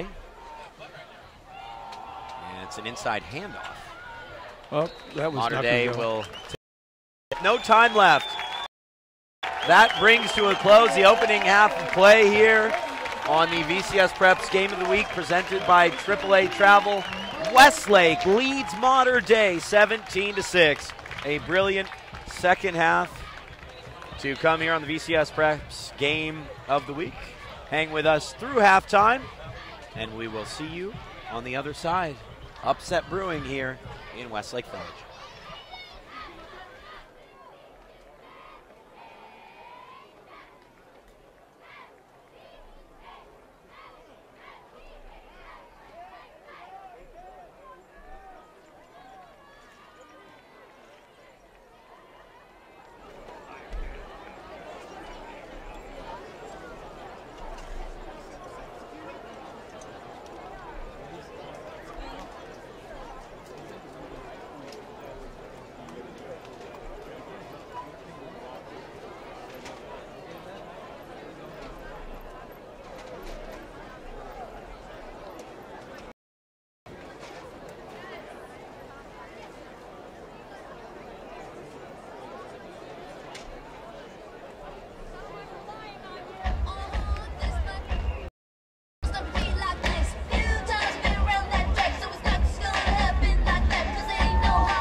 Steer.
The VCS Preps Game of the Week presented by AAA Travel. Halftime continues. Danny Page here with you on what has been an intriguing Thursday night contest. We have a special guest joining us here at the break, one of the stars for the Newbury Park Panthers, Mr. Boss, how are you? I'm well. I'm just enjoying the game. Yeah, are you enjoying the game? What's your take on the first half here between these two teams? Westlake looks strong on the outside, especially. They're running the ball up the middle well, and So it's really interesting to see them run the ball and pass the ball as well. Team, but they're really, really good. And you guys have Westlake coming up. I mean, and we'll talk about that in a minute. It's been a pretty incredible season, though, at Newbury Park, hasn't it? Absolutely. Is this how you envision your senior year? I mean, I know some circumstances have changed, but you guys have come together, and you're really an outstanding football team. No, yeah, it's incredible. I mean, senior year, just kind of want to do everything you can to help your team bring a title, and Holmes brothers and us and quarterback and everyone together as a team, honestly, is playing so well, and we have a good shot at making a playoff run and CF title. And tough loss last week, but we'll bounce back this week and have 2 weeks to prepare for Westlake, and we're looking forward to it. It's kind of been on that stage, though, in a way, isn't it? Yeah. Playing a statewide ranked team, and you're looked upon the same way. What was it like? It was incredible. I mean, we knew we had to step up and play our best, and we played an incredible game. We played our hardest. I didn't get a chance to see the game personally. We did play pretty well. We were tied 28-28 going with 3 minutes left. And, I mean, the circumstances just changed, but I couldn't be more proud of our boys and our team for just fighting so hard. And, I mean, we were and I think we embraced it well. And a tough loss, but we're looking to bounce back this week. Panther football is really in your blood, isn't it? Talk to me about what you're thinking about as you go through the motions, your final games of the regular season, and then obviously onto the postseason. It's all winding down, isn't it? It's incredible. It's surreal. I mean, I've played a lot of games from River High School, and this year is flying by, and it's a little scary, but I'm having a good time with it, and I'm really happy with where we are as a team. What's it like watching school as well on television? They're actually playing tonight too. Yeah. I've been watching on the app. How's Oregon doing, and how pumped are you to go up there and put on that uniform? I'm so incredibly excited. Just seeing how they can run the ball and seeing how they're a little light at a line right now. Oh, I see. So you're interested. It's a little. I'm already signed, so there's right. So I mean, it's a little promising being up there to go early and hopefully get in the rotation sooner than. So I mean, I'm excited to be an Oregon Duck, but for now, I'm just embracing my last few games in the Newbury Park Panther. And are you enrolling in school early? Yeah, I'll be up there in January. So this is it. This is the end of high school for you. This is it. After football season, I'm done. That's exciting. That's really exciting for you, Zach. The next time we have Newbury Park, we have 2 back-to-back games. One is the Westlake game, and just talk to me about kind of how you approach that game. It's your last non-league game, and at the same time, it seems like it'll be one of the more important games for you guys this season because of the local bragging right implications, if you will. I mean, Westlake's obviously a very strong football team, but so are we this year. And so, I mean, there's obviously everyone knows each other. Like Kevin and I, Rip Leto, talk a little trash still, and it's just a little fun. But it's a rivalry, and we're both going into this because we both know that if either team sleeps on them, it could be a good game. So I mean, we're super excited. I know it's the last game of the non-conference game, but it's super important to us as a. I mean, Westlake is always the highlight of our season. Not to say we overlook any other team, but Westlake is just kind of that highlight. You kind of highlight in your schedule and be like, you have to show up tonight, boys. So it's fun. Brilliant stuff, man. We appreciate it, and we'll see you here coming up in about 3 weeks' time. Best of luck to the Panthers. I appreciate it. Thank you. Thank you to Zach Oken. He's, he's obviously a high school player. He's going to be a really quality player. Let's enjoy him while we can. All right, we'll take a break here on the Game of the Week. We'll be back in about 3 minutes with kickoff. Westlake leading Mater Dei 17-6.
fresh popcorn, also on the Westlake announcement bridge.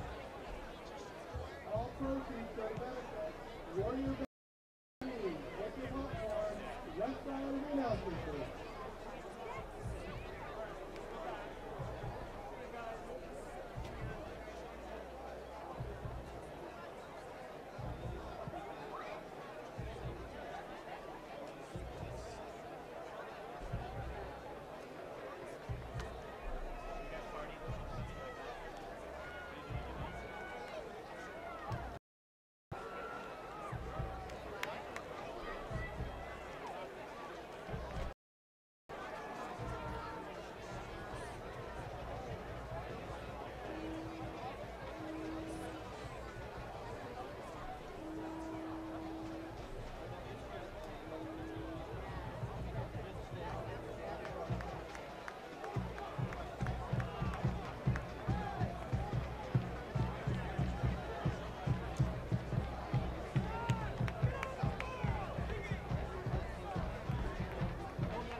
Ronnie.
While Zach Oken watches his Panthers and Mater Dei fans watch their Angels, while he watches his Oregon Ducks, and Mater Dei fans watch their Angels on their phones, we return to the action in front of us tonight. A much break for both teams, and now the number 6 team in the country comes out against the Westlake Warriors here on the VCS Preps Game of the Week as Mater Dei looks to head into their showdown with St. John Bosco, unbeaten.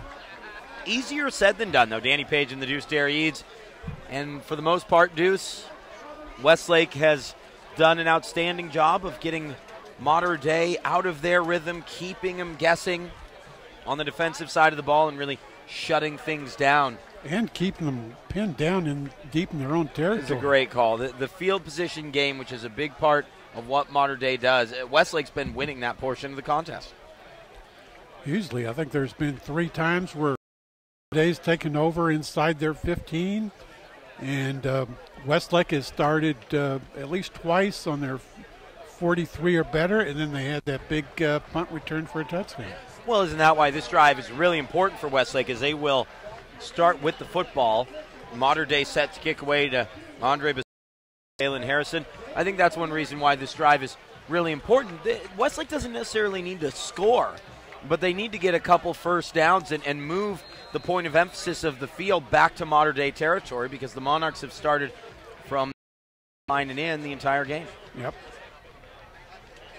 The kickoff will bounce in the end zone. And Westlake will start from the 20-yard line. Solid night for Malik Henry. Deuce, what do the numbers say? Well, he's 5 of 14 for 73 yards, but a lot of those passes, well, the incompletions been intentionally thrown out of bounds, escape the and to make a turnover. I think you said 5 of 11. Is that correct? 5 of 14. 5 of 14. I count 5 at least on my own that were to make sure he didn't get in any trouble. 1st and 10 for the junior Henry and the Westlake Warriors as the crowd settles back in here at Westlake High School. Henry pressured as he has been most of the night, throws that to the sideline, and that's incomplete. 2nd down. Really, he has had very little time, hasn't he? And now he's only completed a third of his passes. And again, we see on that play, he's able to kind of maybe take a step or two to escape the rush, to give him a chance to unload it, either to a receiver or out of bounds. He's just not forcing anything. 2nd and 10, and the carry goes up the gut. Chase Jasmine was one cut away from breaking that thing loose. He's had a couple impressive runs, and there's a modern-day player on the field. To his feet is the standout end who we talked about in the pregame, who's honestly, he's been a little bit quiet, the senior, the defending defensive MVP from the Trinity League. I've got Jasmine 8 for 80 yards. That's not bad. Nope. Had a couple big plays. 35 and 29. Yeah, that's really helped that number. His other 6 carries just going for 20 yards. Henry forced to run. Can Henry get the first down? He slides down right at the... Got to be a first down. And that's first down for Westlake. Big play from Henry. He was aware as to where the first down marker was. And Westlake moves the chains. Really important to get that initial first down, I have to say. It's about the 3rd time we've seen him do that. One-on-one coverage for Baselli on the far side, by the way. See if Westlake goes back to the air on the opening down in this series, and they do. They go to Baselli. Baselli has some separation, and he just can't catch up to that one. You know, when Henry's thrown the deep, this is a modern-day defense that has collected receptions on the year, a half dozen if I'm not mistaken. And when Henry's thrown the deep ball, he's thrown it so that only his wide receivers could get there. Yep. You just made some really great decisions. Or where to throw it. One note on the way, they would go 0 with this victory. Wow. Got to see those Lancers at some point this season. That game against Newbury Park could be a title. Throw to Howard near side. Nice. Theo Howard spins his way for a first down. And to me already, Derry, that is mission accomplished on this drive. You've moved the ball about 30 yards, just shy of 30 yards. Big third down. And now if you do have to punt the football back to modern day, at least the field position favors you. Exactly. Great point there, Danny. I hate to say that, but great point. I know, it's tough. Squeeze it out of me. Henry just barely gets away, tracked from behind, dumps the ball down. He's hit hard, is Henry. Jared Wilson. 5-yard completion. Blasted the quarterback, but catch is made, and Westlake's on the field. I think for Jim Benker, you may want to run the football here. Give your young quarterback a second to recuperate. He's been doing a lot of sprinting. 2nd and 4.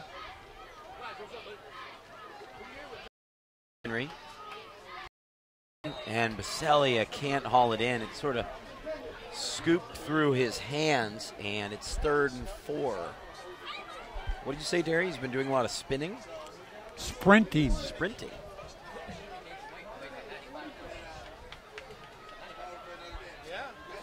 He has been doing a lot of sprinting. And he has been doing some spinning. He has been doing some spinning, too.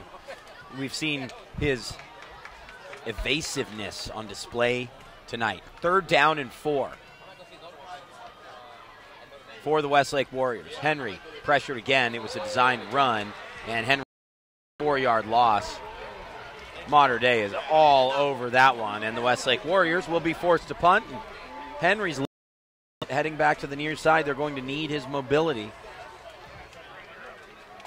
I think he'll be able to shake it off, but he took a couple of really, really big hits.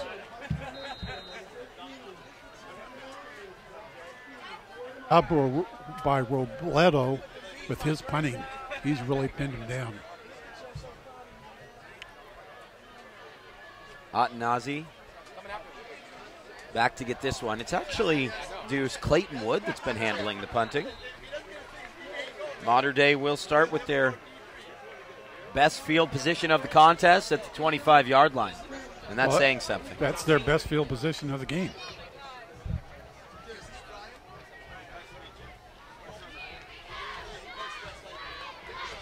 This is the VCS Preps Game of the Week presented by AAA Travel as the Westlake Warriors host the Mater Dei Monarchs. My name is Danny Page. He's the Deuce, Jerry Eads, former sports editor and longtime Preps editor of the Ventura County Star. Games by your Ventura County Auto Club office in Ventura, Oklahoma Valley. Run left side, LaMarche. We heard very little from him. Shakes off. Tackling.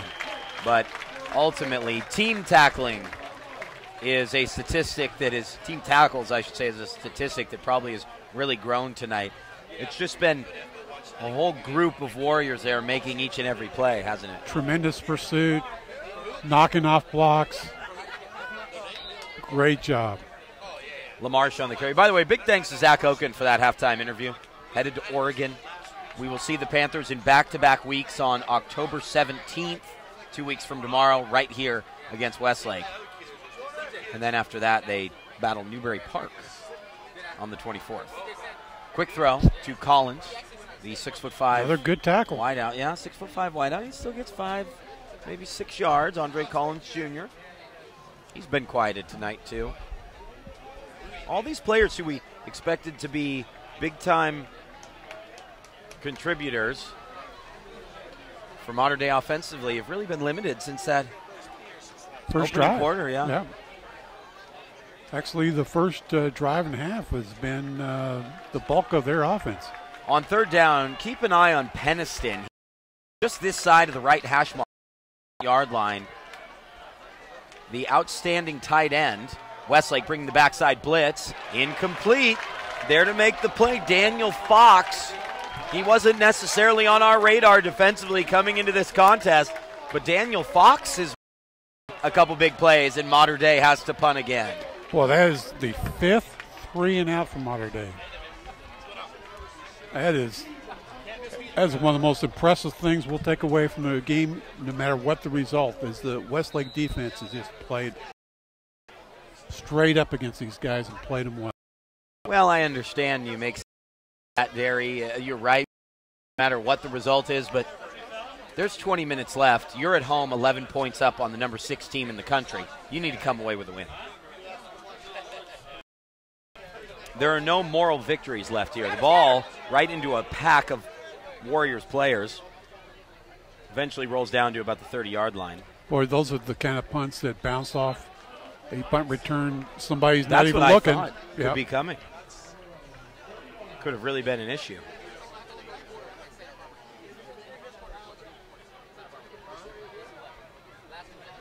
So 1st and 10 for the Westlake Warriors from the 31-yard line.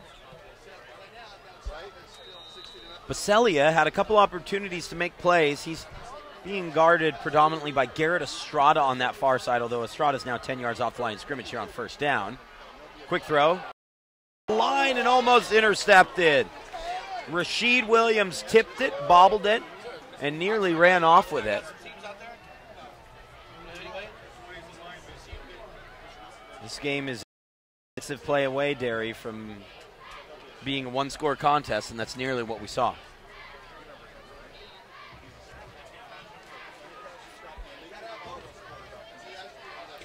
Mater Dei is just really tenacious on defense.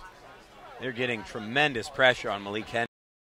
Westlake still leads because of how its defense has performed. Henry sprints out and overthrows that one. Didn't really have his wide out there. He doesn't feel comfortable in the pocket at this point, does he? No, he doesn't. I'm surprised with Henry struggling as he has, again, only because he's been hit really hard a couple times in this half. Surprised Westlake's not trying to go to the run a bit more, take a couple minutes off the clock. Yeah, I'm kind of looking at the linemen. There's a lot of guys who look a little tired. You know, they've got their arms on their hips, everything. And, you know, Modern Day's a team that's been substituting quite a bit. I think it's, you know, are they wearing them down a little bit? Yeah. Henry completes this one. No, it's knocked out. Great play from Ben Humphreys to come in behind the Westlake wide receiver torso and make the play. And now Westlake has to punt again. That would have been a big first down, but instead the Warriors forced to kick it away. Now this is where Modern Day is going to start getting some great field position, and they're going to be a threat. You know how long that drive took, Derry? It took 5 seconds. Yep. Well, they're 3 passes. Can't do that. You need to use a bit more clock, I think, even if the run isn't as effective against a team like this. Wood bobbles it, has it blocked, and it'll be Modern Day football. Boy, just at the 17-yard line. Huge just play. A poor snap from center. There's already been a poor snap from center. That's the second time. At least the second time.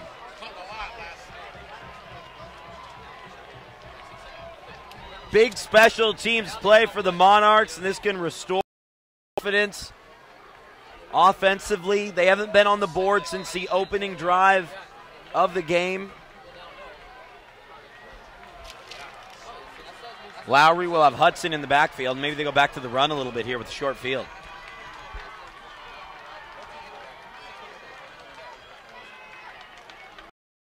Nope, play fake, throw, and they try to hit Collins, and that's incomplete. Collins can't hang on to it. There was some pressure from behind in a receiving sense intended for Collins, but nice job from the corner on the near side. I believe, again, that was Daniel Fox.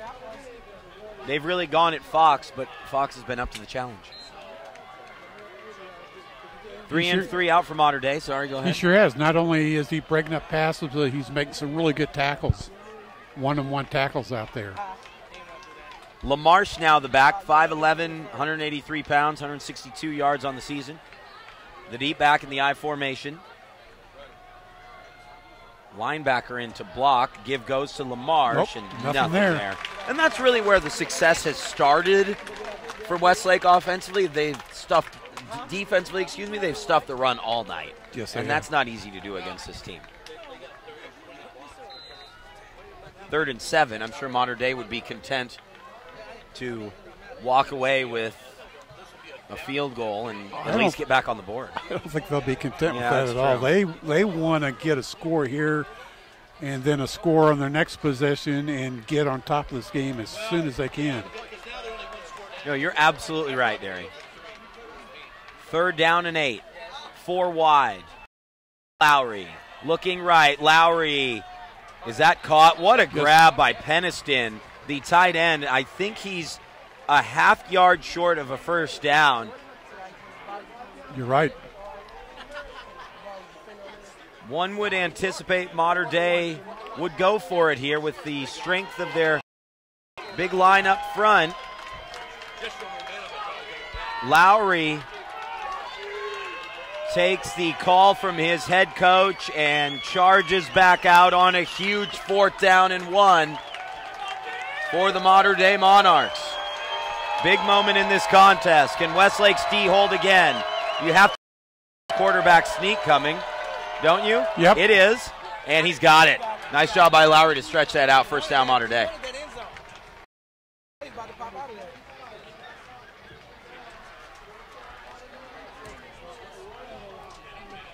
He's got big boys down there that he can just Yeah, right behind. That's an easy play call, isn't it? Yep. You don't have to think too much about that one. And he did a nice job to to find his spot and pick it. He didn't just go straight behind the center. He on the left side and dove for that first down. Here's Lowry under center. Lamarche, the deep back. He gives to Lamarche. Hard, upended. Tackled. Well, I tell you what, this has been some tough play by the Westlake defense there. Yards grudgingly. This has been more like an NFL game than I can remember any. You know, really sound in a fundamental sense, very few penalties. Teams are punting a lot. It's just not what we see at the high school level as often. Nope. 2nd and goal from the 2. It'll be another give. It'll be Lamarche, and Lamarche walks on into the end zone. Touchdown, Modern Day. The Monarchs pull within 1 score here on the game of the week. Lamarche with his 5th rushing touchdown of the season. And do they go for 2 is the question. The answer is yes. Modern Day looks to make it a 3-point game.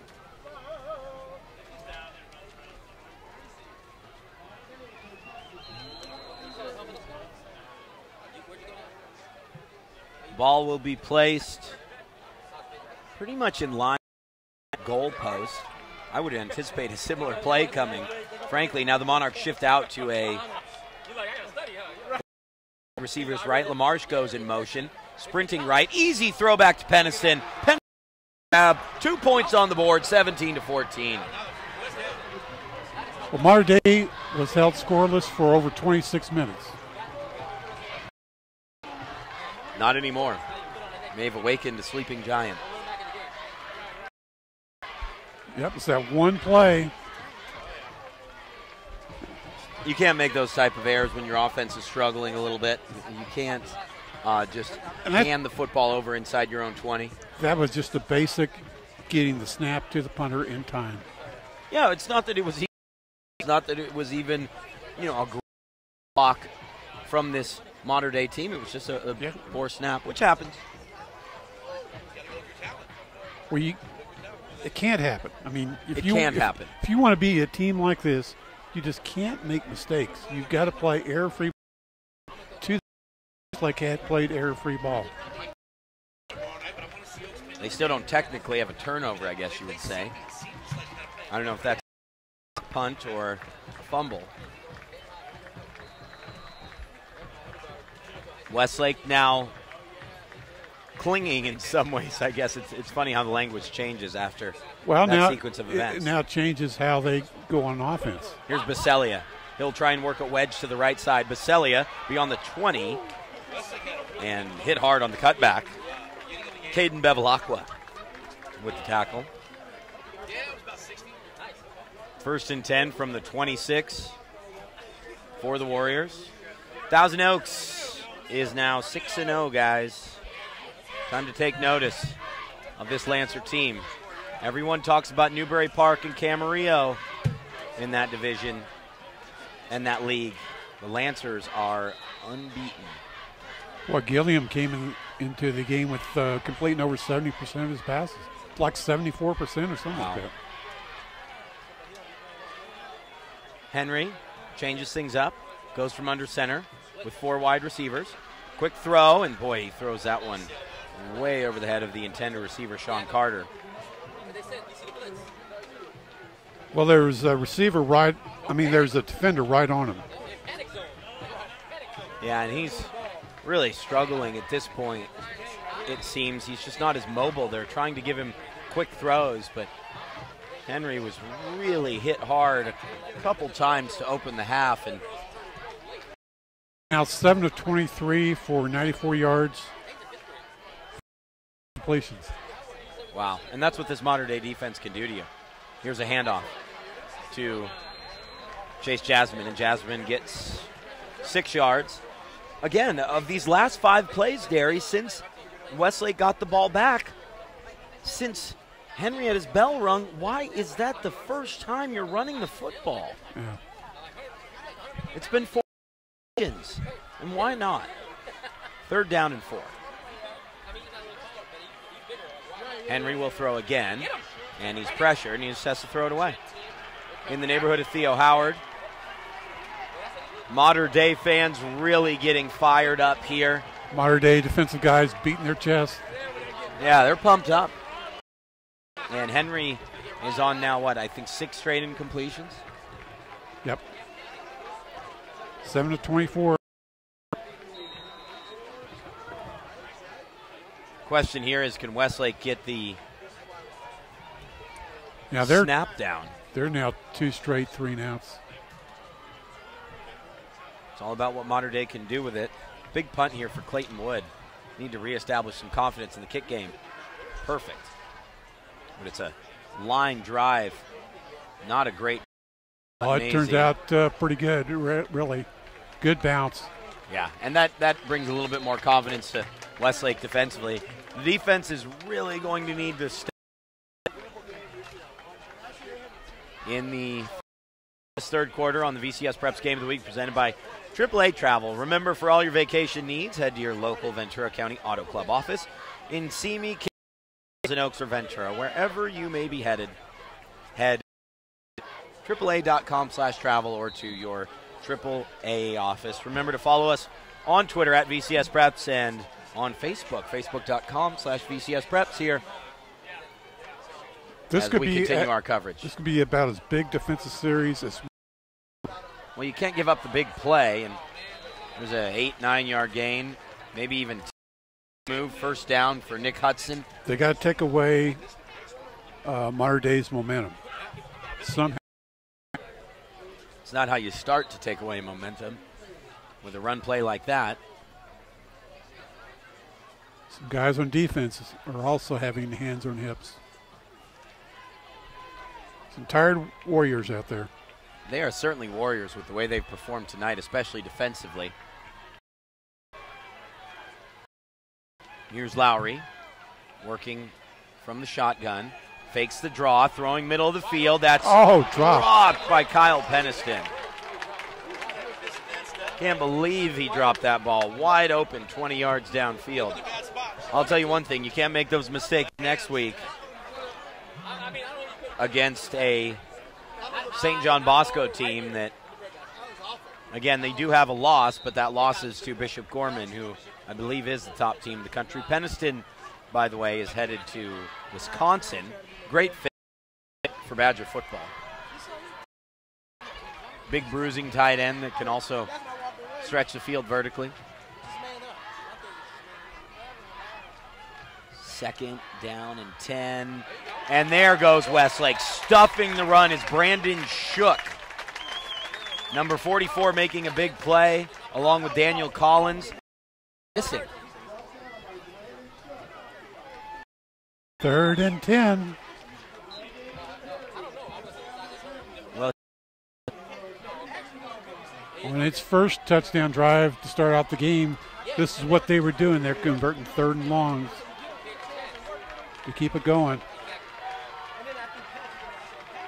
Clock inside 2.5 minutes now. Westlake showing blitz on the outside from Collins. Nearly gets to the quarterback. Almost intercepted. It was the pressure from Collins as Trenton Padilla nearly dove in and picked that one off. Modern Day, it's a big victory for this Westlake defense. That is about as big play as you can make. Considering the situation, 17-14, 2:17 left in the third quarter.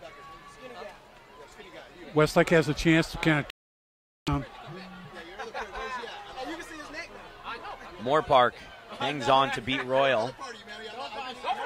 Westlake coming after that. Ends up being a line drive kick. Takes a Warrior bounce, then a Monarch bounce, and Westlake will have good field position. Great field position. That's at least the 3rd time where they started on their 40 or better. St. Francis beats Calabasas 45-7. Thousand Oaks Pasagora 45-17. Last score we had Camarillo 34, Saugus 19. You would expect the Scorpions to hang on there. And as Rhiannon Pottkey provided the update, 2-2 A couple of safeties in the Angels-Royals game. Oh. Funny, I know. Wow, blasted. Don't run the first down. Chase Jasmine just literally ran into a brick wall. He is hurt. And he's hurt. The referee takes the timeout. I believe it was Chase Jasmine. I just anticipated he would be the one carrying the football, and he is slow to get up. He just ran into a wall of modern-day Monarchs. As you look at the way Westlake has to approach this game, is it just relying on their defense now to win the game? Do you want to win 17-14? You sure do. I think so. I mean, you That'd don't be want great for them. You don't want to take any chances. You need to use as much clock as possible. You're hoping for a 17-14 final score. Yeah. Oh, yeah. You know, if Jasmine, if he's limited for the rest of the game, they have to kind of get some kind of a short passing game going. Absolutely. Well, this is one of the concerns sometimes when you go out and play these big-time teams. I mean, Jim Benkert I absolutely love what he and Westlake have done, and the fact that his players are up to this kind of challenge to take on the Long Beach Pollies in modern days. But, game after game, it can wear on you a little bit physically. You bet. We talked about this earlier, and wondering now it's going to affect them week 7, 8, 9, 10, and 11. I'm not sure if it will. I think they'll be fine by then. And Chase Jasmine's up. We'll see how he's doing. We have no idea the injury itself. Boy, if it was a concussion, they need to really protect that young man. It was You saw it at University of Michigan where they didn't protect him. Really unfortunate. Clock runs. By the way, if I were Malik Henry, I'd let another 25 seconds run off the clock. Instead, they run their play right away. Henry throws. Let's see if he can complete a pass. He just hasn't been throwing the football well. 3rd down and 11. 7 straight incomplete. Wow. Should have used the clock while he could have there, too. Something big you have to look at in a game like this. Well, then you're having your defense out there for long mins. They're already probably a little bit tired. Screen pass, Tanner G. And nothing is going right for Westlake offensively. The Warriors punt now on 4th and 11, and you're right, the defense, it's all on the defense at this point. Yep.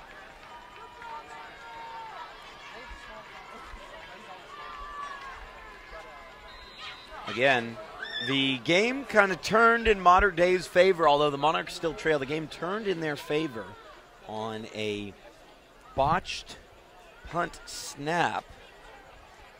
Clayton Wood was unable to kick the ball away. Came at the 7-11 mark of this 3rd quarter. It's dragged on a little bit this period. Westlake changing up their punt coverage. Get set. The returner is Brandon Ottenese. And there's the low snap. Gets it away.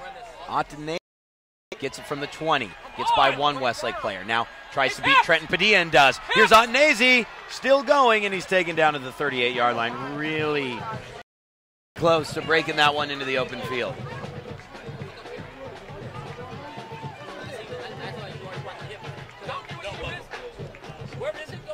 Modern Day with better starting field position than they had for the entire first half. They begin at the 37-yard line. Every time they get the ball, there's a renewed optimism, and that maybe they pick up a first down, and then Westlake's there to slam the door.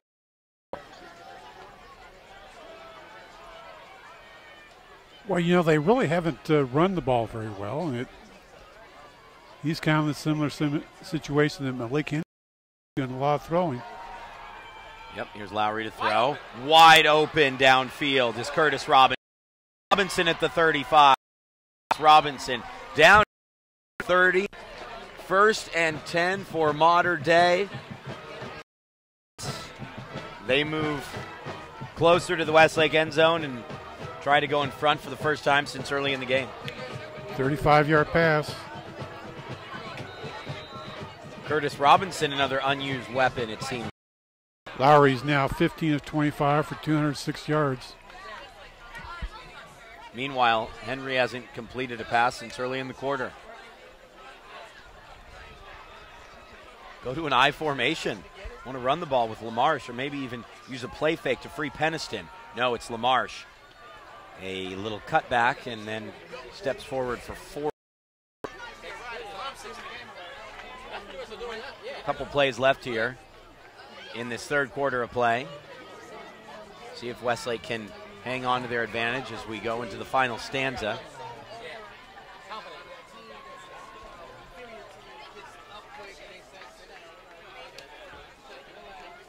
Second and 7. I know Rhiannon Potke did a story on Westlake High trainer Scott Blatt, and she says here in our interactive chat room, he's one of the best around in dealing with concussions. He screens each Westlake player before the season to have a baseline. Really great to see that. Here's LaMarche. And LaMarche, another 4-yard gain. Clock continues to run. It will trickle down to 0, and we will go to the fourth quarter with the Westlake Warriors leading the modern-day Monarchs, a possible postseason adversary, 17-14. The teams switch to the opposite end of the field. And here we go. Fourth quarter, Westlake leading 17-14.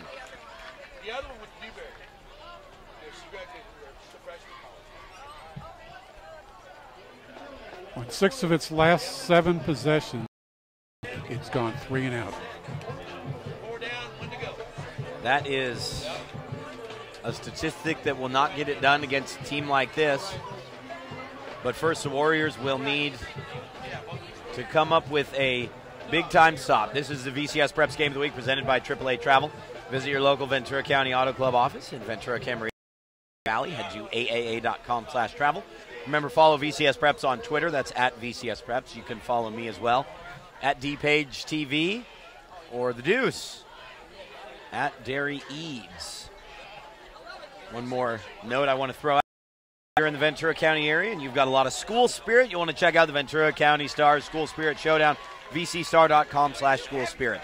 Your school could win $500. Participants are not only registered to help their school, but you're also capable of winning individual prizes as well. It's vcstar.com/school spirit. Check it out. The matchups this week: TO Santa Clara, Oaks Christian San Marcos, Oxnard Fillmore, and Westlake Villanova. Third down and 9 here on the game of the week. Third down and 1. Sorry, I was looking at the field in the opposite direction. Obviously, it's third and 1. I formation.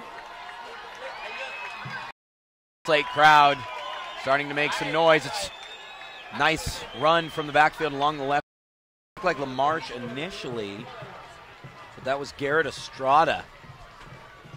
Seldomly used from the running back spot. First and 10, modern day. You know, one thing I go back to in this game is how few holding penalties have we seen? How few? None. Yeah, exactly. False starts, infractions of any sort. There's only been like about 3 or 4 the whole game. Just shows you what a well-played game this has been, especially from both defenses. Garrett Estrada's the back again. Look at massive Malik McMorris to block for him. They want to close this out on the ground, and they give it to McMorris. How do you tackle a 285-pound dump truck? With 2 guys, yeah. 3 guys, 4 guys. I think it was about 4. Reno Dubriel in on the tackle, as was Westlake linebacker Quincy Bennett. He's had a really good night, and Bennett is now experiencing a little bit of discomfort. Number 22, you can see him sort of bending over. 2nd and 8. The third quarter dragged on a little bit. I don't think the fourth quarter is going to do so in a similar fashion. Robinson, motion man, play fake, backside blitz. Boom! Robinson, touchdown Monarchs. They step back in front on a brilliant play fake to Robinson. Hit him in the end zone, and it's 2017 modern day. Westlake's defense held as long as they could, and eventually the Monarchs go back in front 20-17.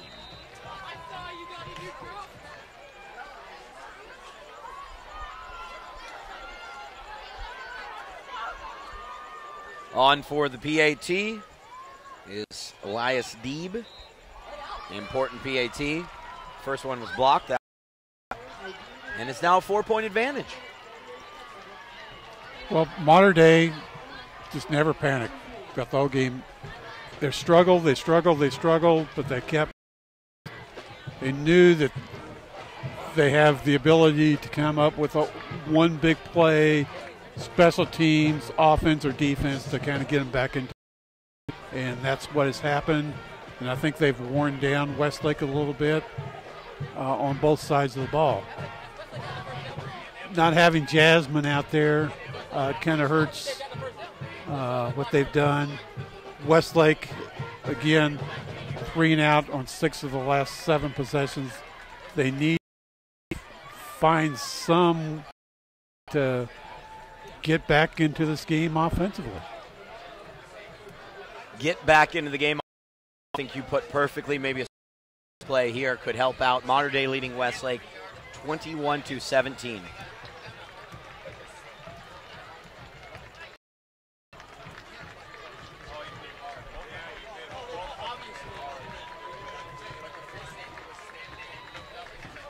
Well, here we go. Less than 11 minutes to go on the game of the week. This returned out to the 20-yard line. Little seam still going. This is what the Warriors. Jalen Harrison finally taken out by Deeb. And what a return and a late penalty also. Tremendous field position, Derry, as Westlake is alive and well down near the 30-yard line. 50-yard kickoff return. Really a bad kickoff. Drives gives the kickoff return team a great chance to return it. Jalen Harrison. Never really gave the kickoff team any chance to really get downfield. So the ball will be spotted right at the 30.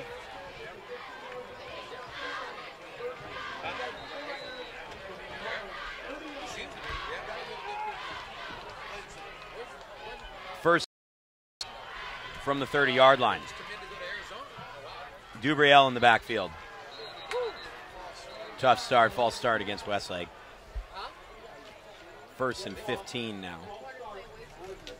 It's not the way you wanted to open things up, is it? Nope.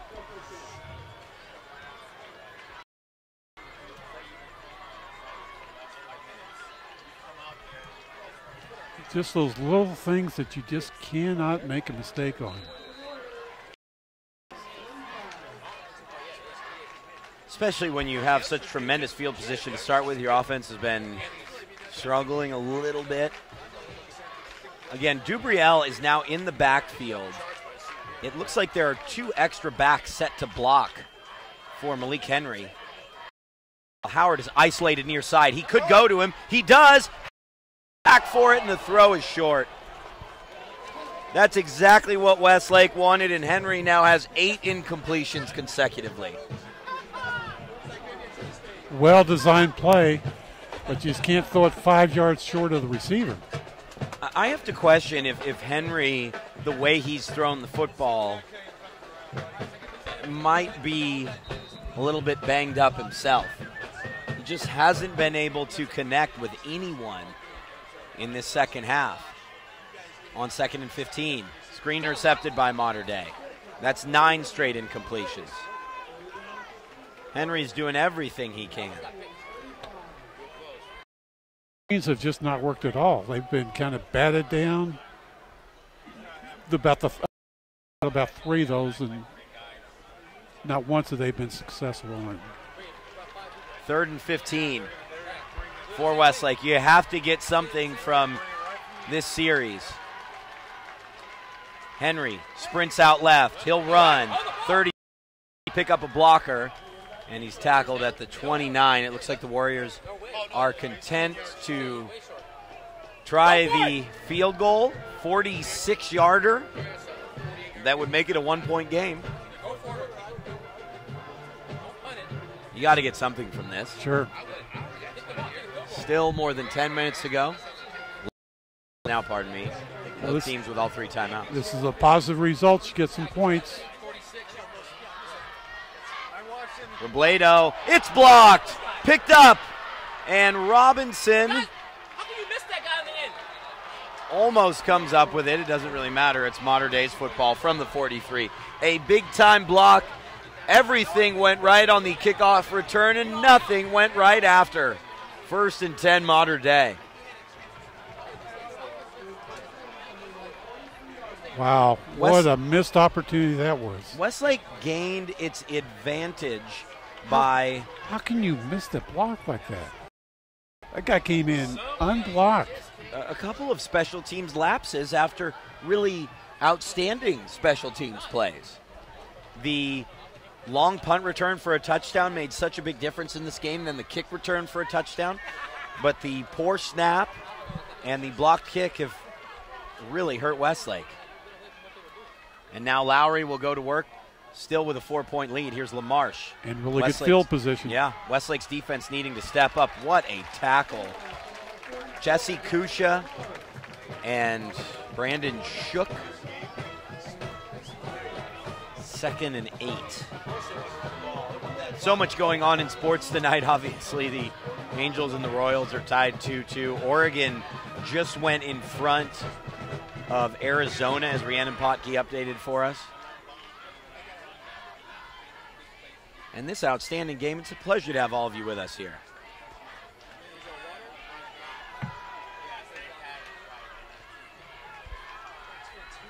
Mater Dei more than content with the movement of the clock. Curtis Robinson, play fake, now throwing downfield, and that's caught. Really nice grab by the wide open Jaron Brown, who's known as more of a defensive specialist.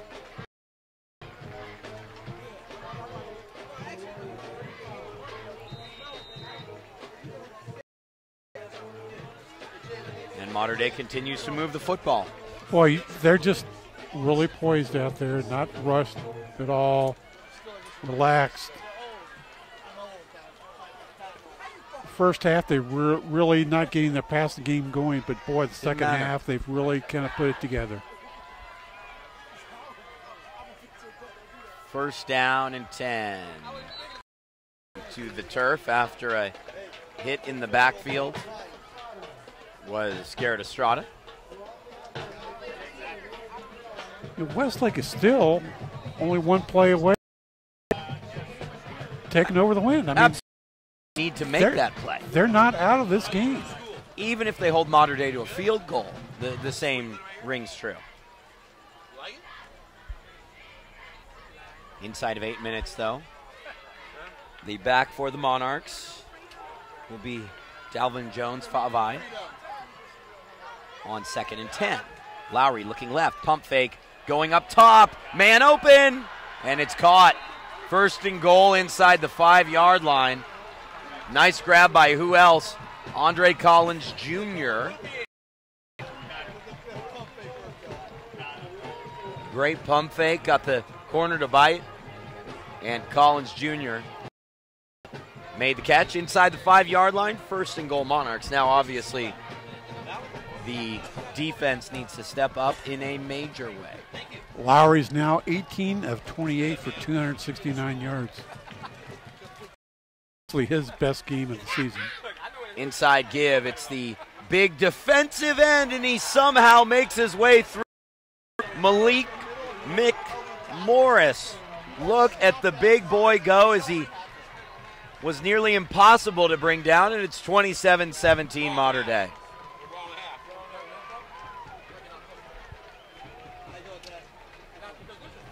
Things have not gone Westlake's way in this second half. And Mater Dei now firmly in control with 7:17 left.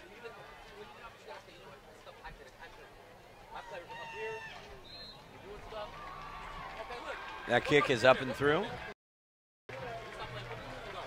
And Mater Dei leads Westlake 28-17. I wonder, Derry, obviously there's still much to be decided in the final 7-14, but I wonder if we'll look upon this game as we did the Long Beach Poly game.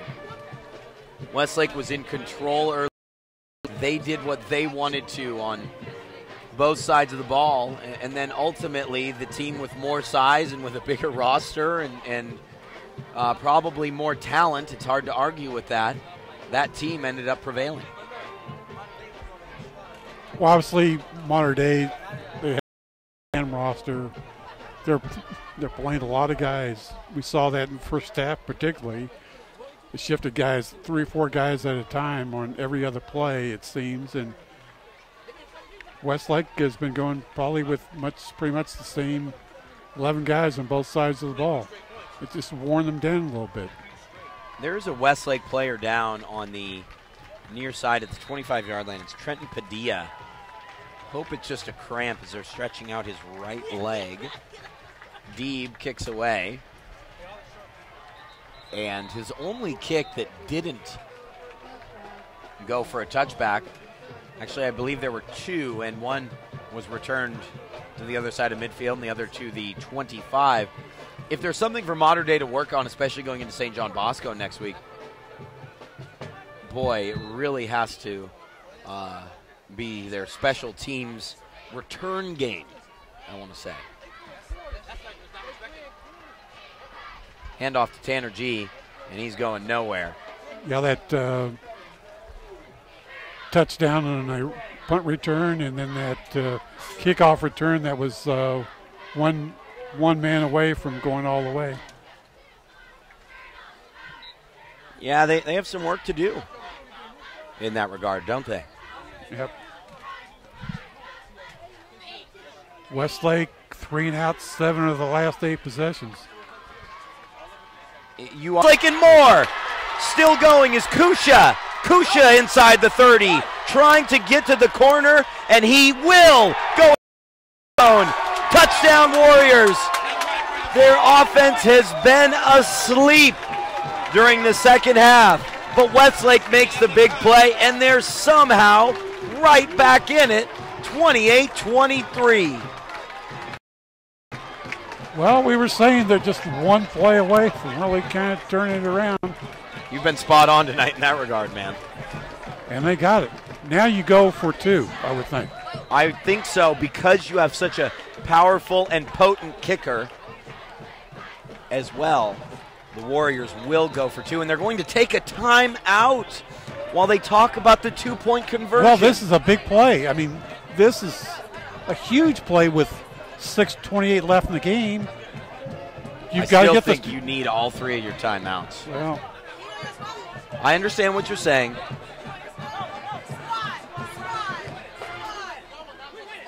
I understand what you're saying. But I think you want all 3 timeouts. Out of 10 straight incompletions, then he gets the big one.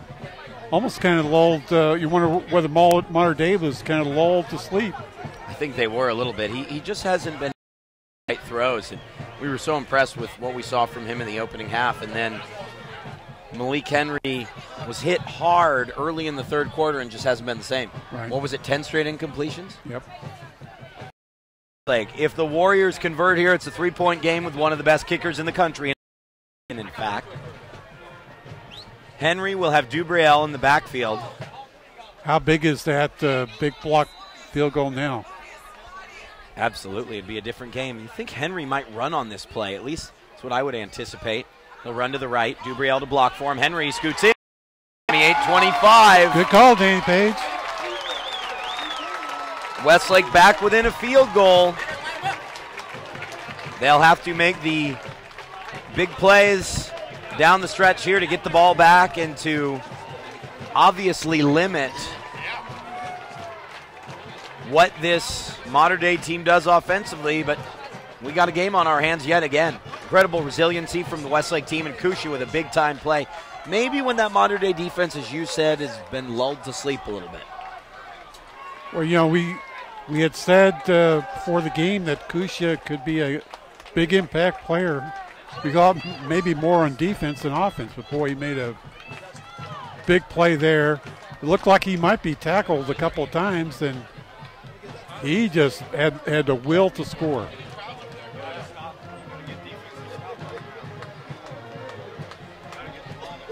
The will to score.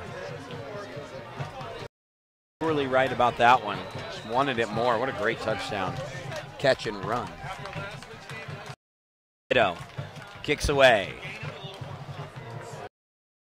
28-25 in this one. Return side and upended is Hudson. Well, that's the first time that Robledo hasn't kicked it into the end zone.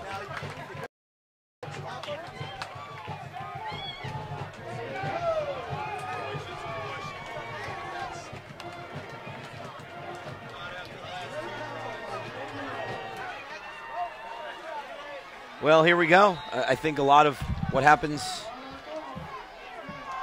in this game is determined, I don't want to just say in the series because that's pretty obvious, but on the first play, I think that the tempo that is set defensively for Westlake is so important. Mater Dei is just going to try to run the football. How does Westlake respond? I'd say well. Nice job to stuff the run there. Goes for a yard, if that. 2nd and 9.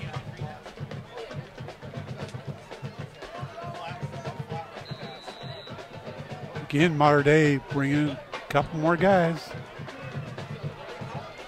Yeah, it's been nothing short of incredible how they sort of cycle a constant stable of players in and out. Tell you what, that's got to have brought some big life to this Westlake defense that has been really tested. In the air and overthrown. Great positioning. Yeah, really nice job by, I believe that's Marcus Evans. Yeah, Trenton Padilla. Not sure if he's gotten back into the contest. It is. Padilla is on the far side, but we've seen Evans come in at the corner along the near side. And, well, he's helped to make a nice play.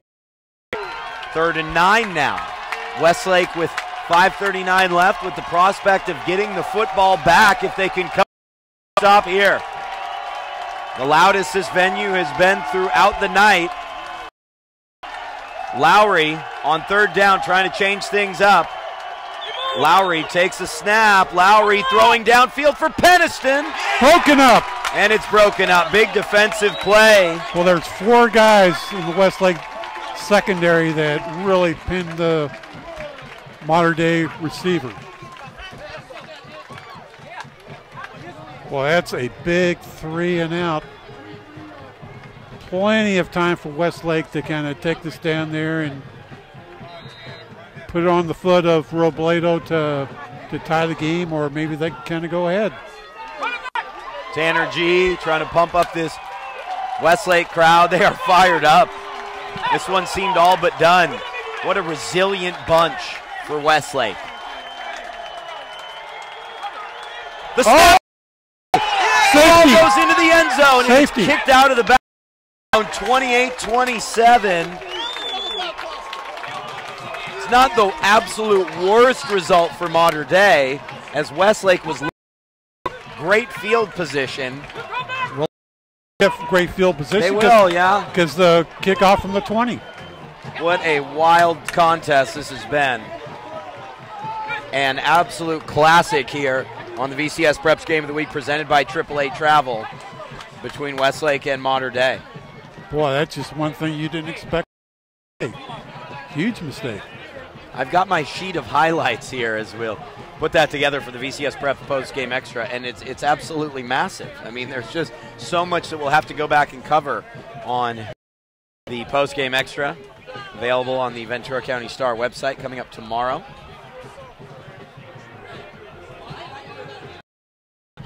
Now Mater Dei will be forced to kick away from their own 20. Westlake will send Andre Bacelia, who's had a couple big grabs, but hasn't had the standout night he wanted to in return to competitive play. And Jalen Harrison, they'll be back to receive. Well, I will say this, it would be difficult now.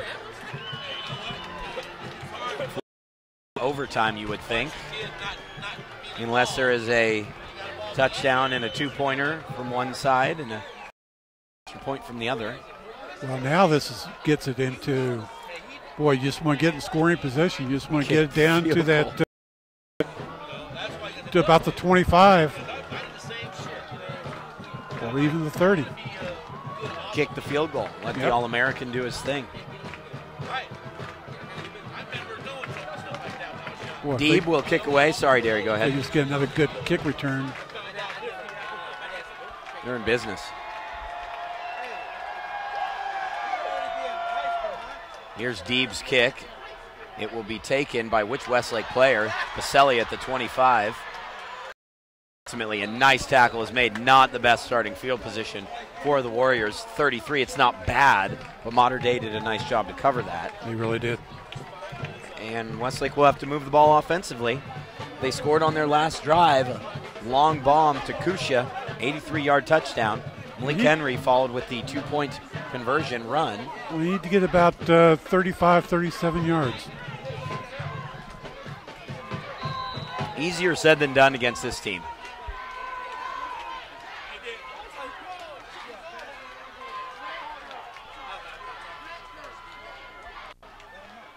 First and 10 for Henry. He'll work with 4 wide receivers. Now an empty backfield. Modern Day of blitz. Garen Brown.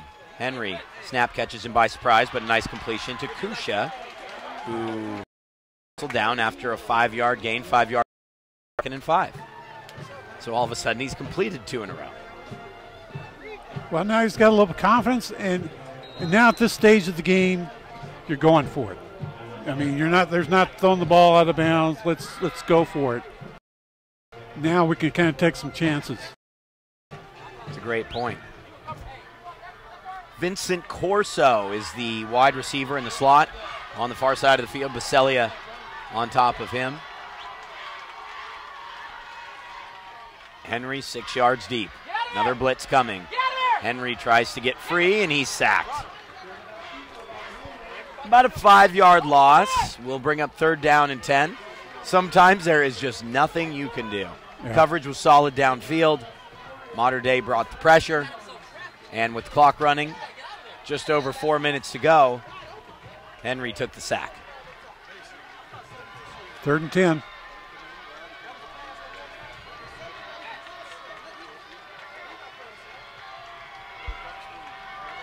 Same formation for the Warriors on 3rd down and 10. The Modern Day fans away to our left come to their feet.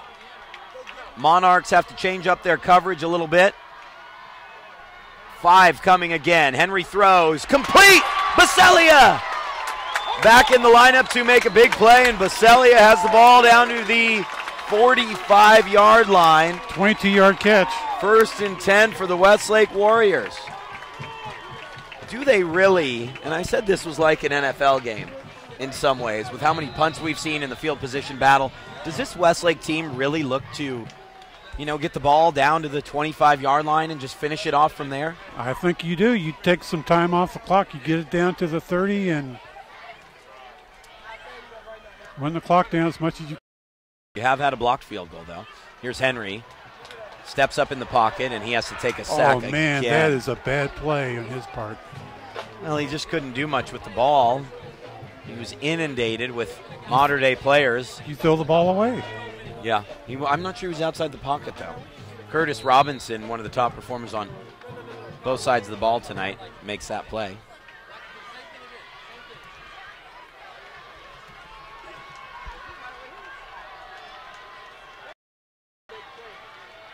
Robinson, nice game, the junior.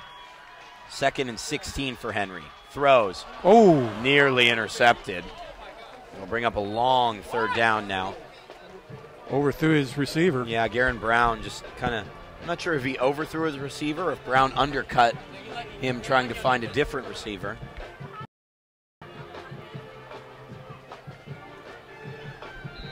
Either way, 3rd and 16, and it'll be time for Henry and these wide receivers to make a big play again. I'm surprised Dubriel hasn't been used more in the backfield on these last couple series to provide an extra blocker. I mean, that's one reason why Modern Day is constantly getting to the quarterback. There's no extra help. And that time it might have been intercepted. No, Brown was nearly. Question is, does Westlake punt here? No, I think you go for it. 2:44.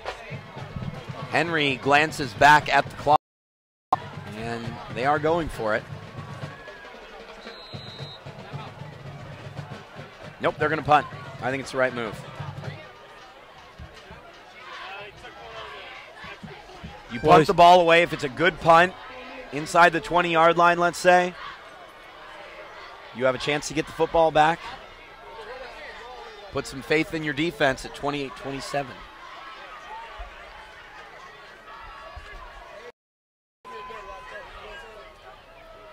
And the snap is fine. The kick is going to be taken at the line. A lot of time to set up blockers. Humphreys hauled down at the 24. And it'll be time for the Westlake D to make a stand here. That's why I said you really want to hang on to all 3 timeouts.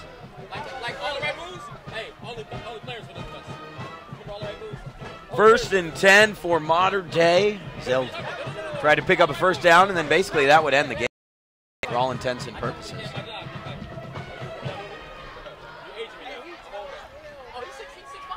Great to have all of you with us in what has turned out to be a classic contest on the VCS Preps Game of the Week presented by AAA Travel. Danny Page alongside the Deuce Dare Eads. Big thanks to our director, producer, engineer extraordinary, Anthony Placencia, our 4th season of bringing live games to those of you in Ventura County and beyond, and this has been a good one. Run to the left-hand side. Start calling some timeouts here. Right away. I think they're going to let the clock run down through this first series. It's Garrett. I would think after this, if they stop them on this next play, I think you start calling timeouts.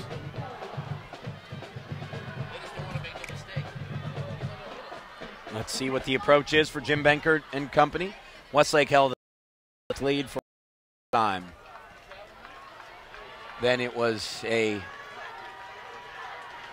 lengthy run for 22 unanswered. It's a toss left side. Estrada, penalty flag. I think this is the first holding call we'll see in the contest, and it's probably coming back for Modern Day.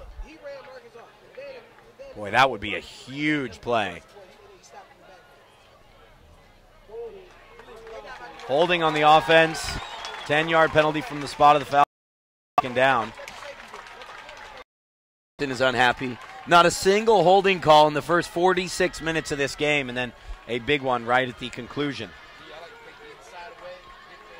One fan chimes in and says Modern Day should give Westlake a steady dose of McMorris pounding the rock. He hasn't been used more. Modern Day timeout. Wow. Timeout taken by Westlake. No, Modern Day. The referee just went out and corrected himself. And oh, okay. Taken by Westlake. And, well, here we go. I mean, I think... Well, I kind of thought that they would start making a timeout. They've got to timeouts on defense because you can kind of control it on offense.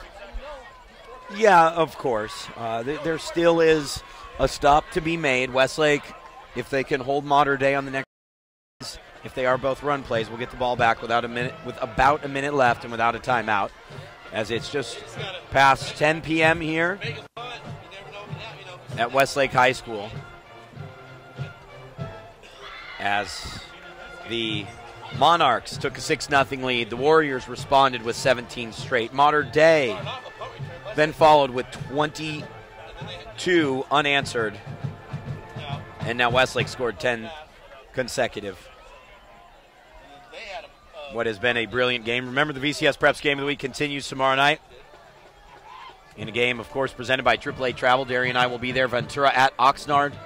Next week, St. Bonaventure, Camarillo.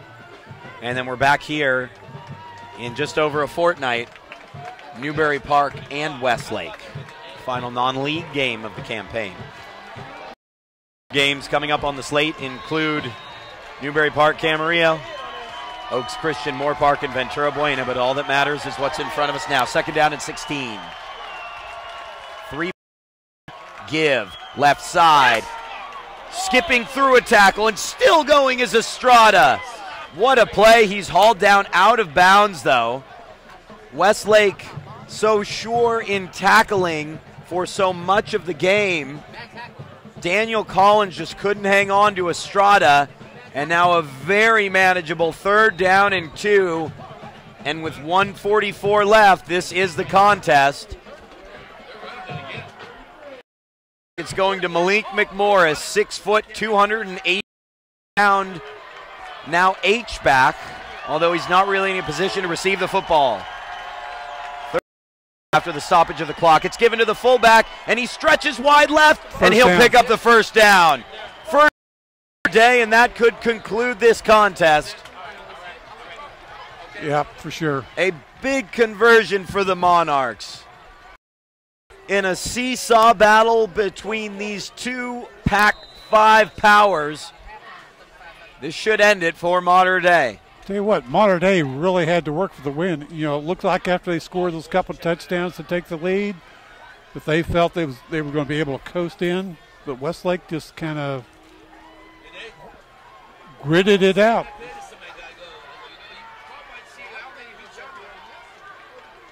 Probably one more running play, I would say, then you can just take a knee. There's Estrada.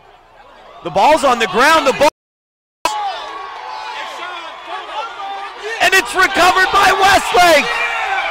Unbelievable stuff as the Warriors take over at the 30 line. Mater Dei needed to only take a knee, I think. Oh, yeah. If you laid things out mathematically, they didn't even need to run a play. And now with one timeout left, Malik Henry is on the field. Do not go anywhere, ladies and gentlemen. Boy, if they just pick up about another 5 yards or so. Up. For offsides, pretty close. I think a lot of people around us were calling for that. G gets nothing on the play.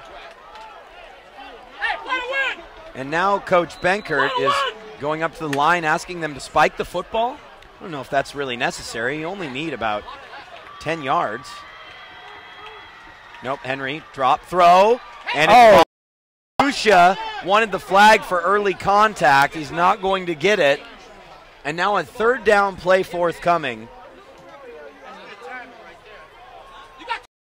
One timeout left. Westlake needs 10 yards for a first down. They need about 5 yards to be able to attempt a field goal. Third and 10. Henry pressured. He's got to throw the ball downfield. Complete! It's caught! Theo Howard out of bounds. First and 10 Warriors. That's close. That is close. We may need a measurement from the referees, and Westlake would probably take it, would give them time to think things over. Well, either way, we'll see a 45-yard or a first down for Westlake. Great throw on third down. What a great catch, too, under that pressure.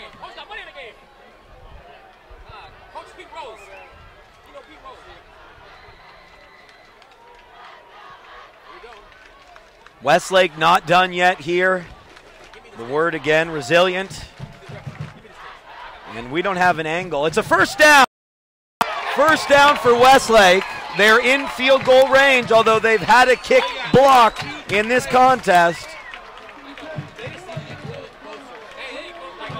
What a finish. Well, they've got one more timeout, so I think they run one play, maybe even take a knee, and then try the field goal. We'll see what they do. 35 seconds left. Can't take a sack or a holding penalty or anything like that. Clock will not begin as the play ended up out of bounds. Blitz coming from the far side. Henry throws, and that's caught, but it's incomplete. Well out of bounds was Baselia.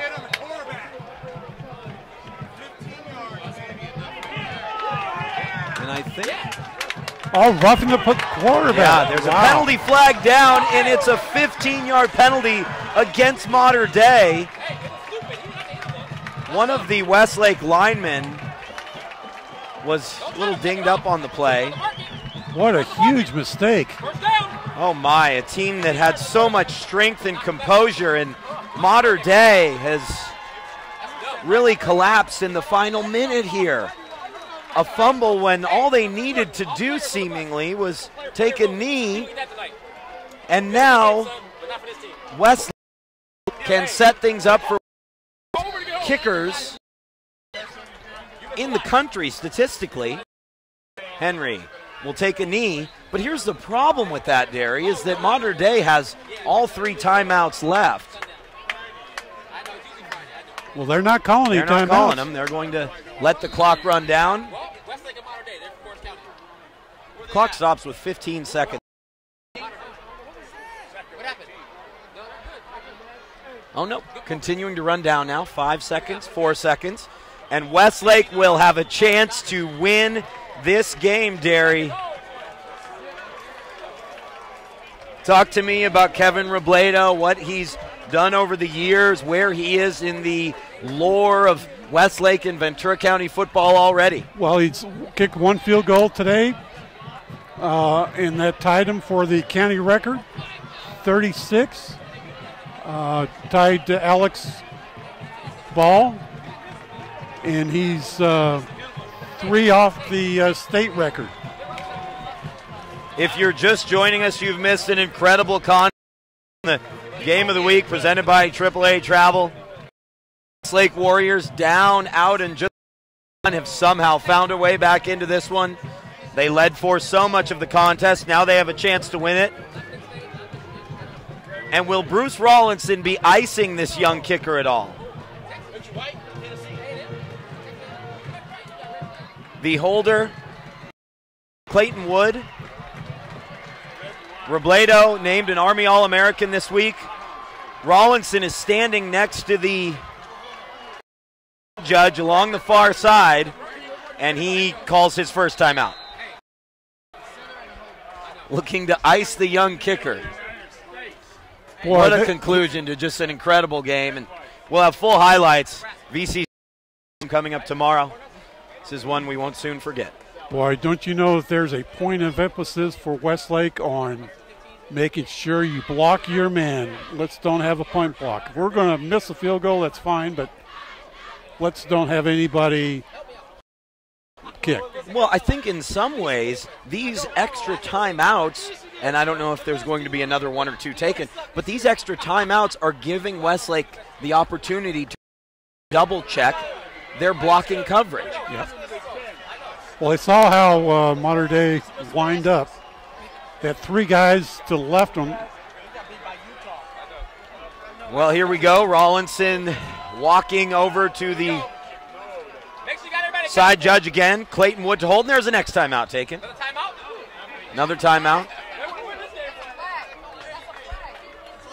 So, Westlake with another chance to think this one over. Robledo just going through the motions. This is a nerve-wracking moment. You'll notice among the players along the near sideline, too, they all stand in one solitary line holding hands. Henry down here at the 40-yard line on the near side is just getting some water. He's by himself with his head in his hands. You know, Danny, I'm kind of thinking back. There's Henry. There's a couple of times where West played Oaks Christian where they had a chance to win games with field goals and missed them. Here we go. Let's see if Rawlinson uses this timeout. I think he may not. Keep the young man on edge. We're going ahead with this as Wood the holder. Kevin Robledo.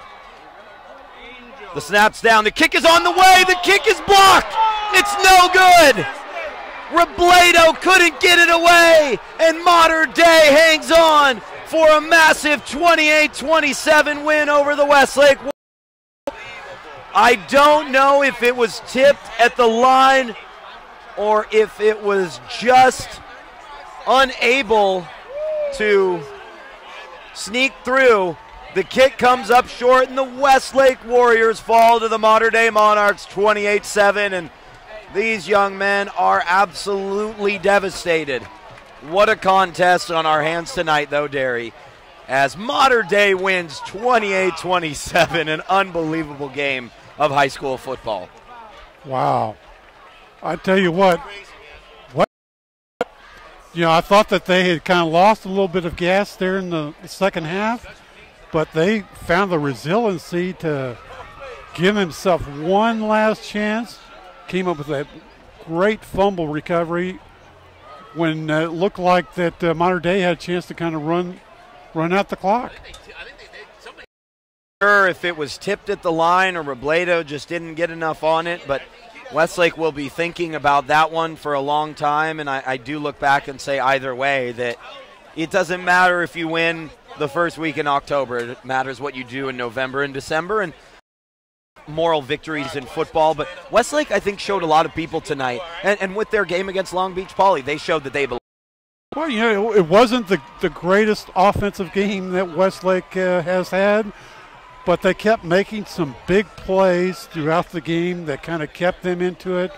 And hats off to the Westlake defense. They really played their hearts out and gave this team a chance to win. What a game, what a night. Modern Day survives against a team of Warriors from Westlake. Incredible night tonight. Thanks to all of you for joining us here on the VCS Preps Game of the Week presented by We'll return to the broadcast booth tomorrow as Oxnard visits Ventura. Huge thanks to the entire VC Star Sports crew, John Catalini, Rhiannon Potke, an absolute superstar, feeding us and all of you information in our interactive forum. Huge thanks to Zach Oken for joining us as well, the Newbury Park Panther. Anthony Placencia, our director, producer, and engineer extraordinaire.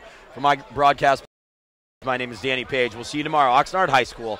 Kickoff at 7 p.m., pregame at 6:50. Highlights from this thrilling contest available tomorrow at vcstar.com.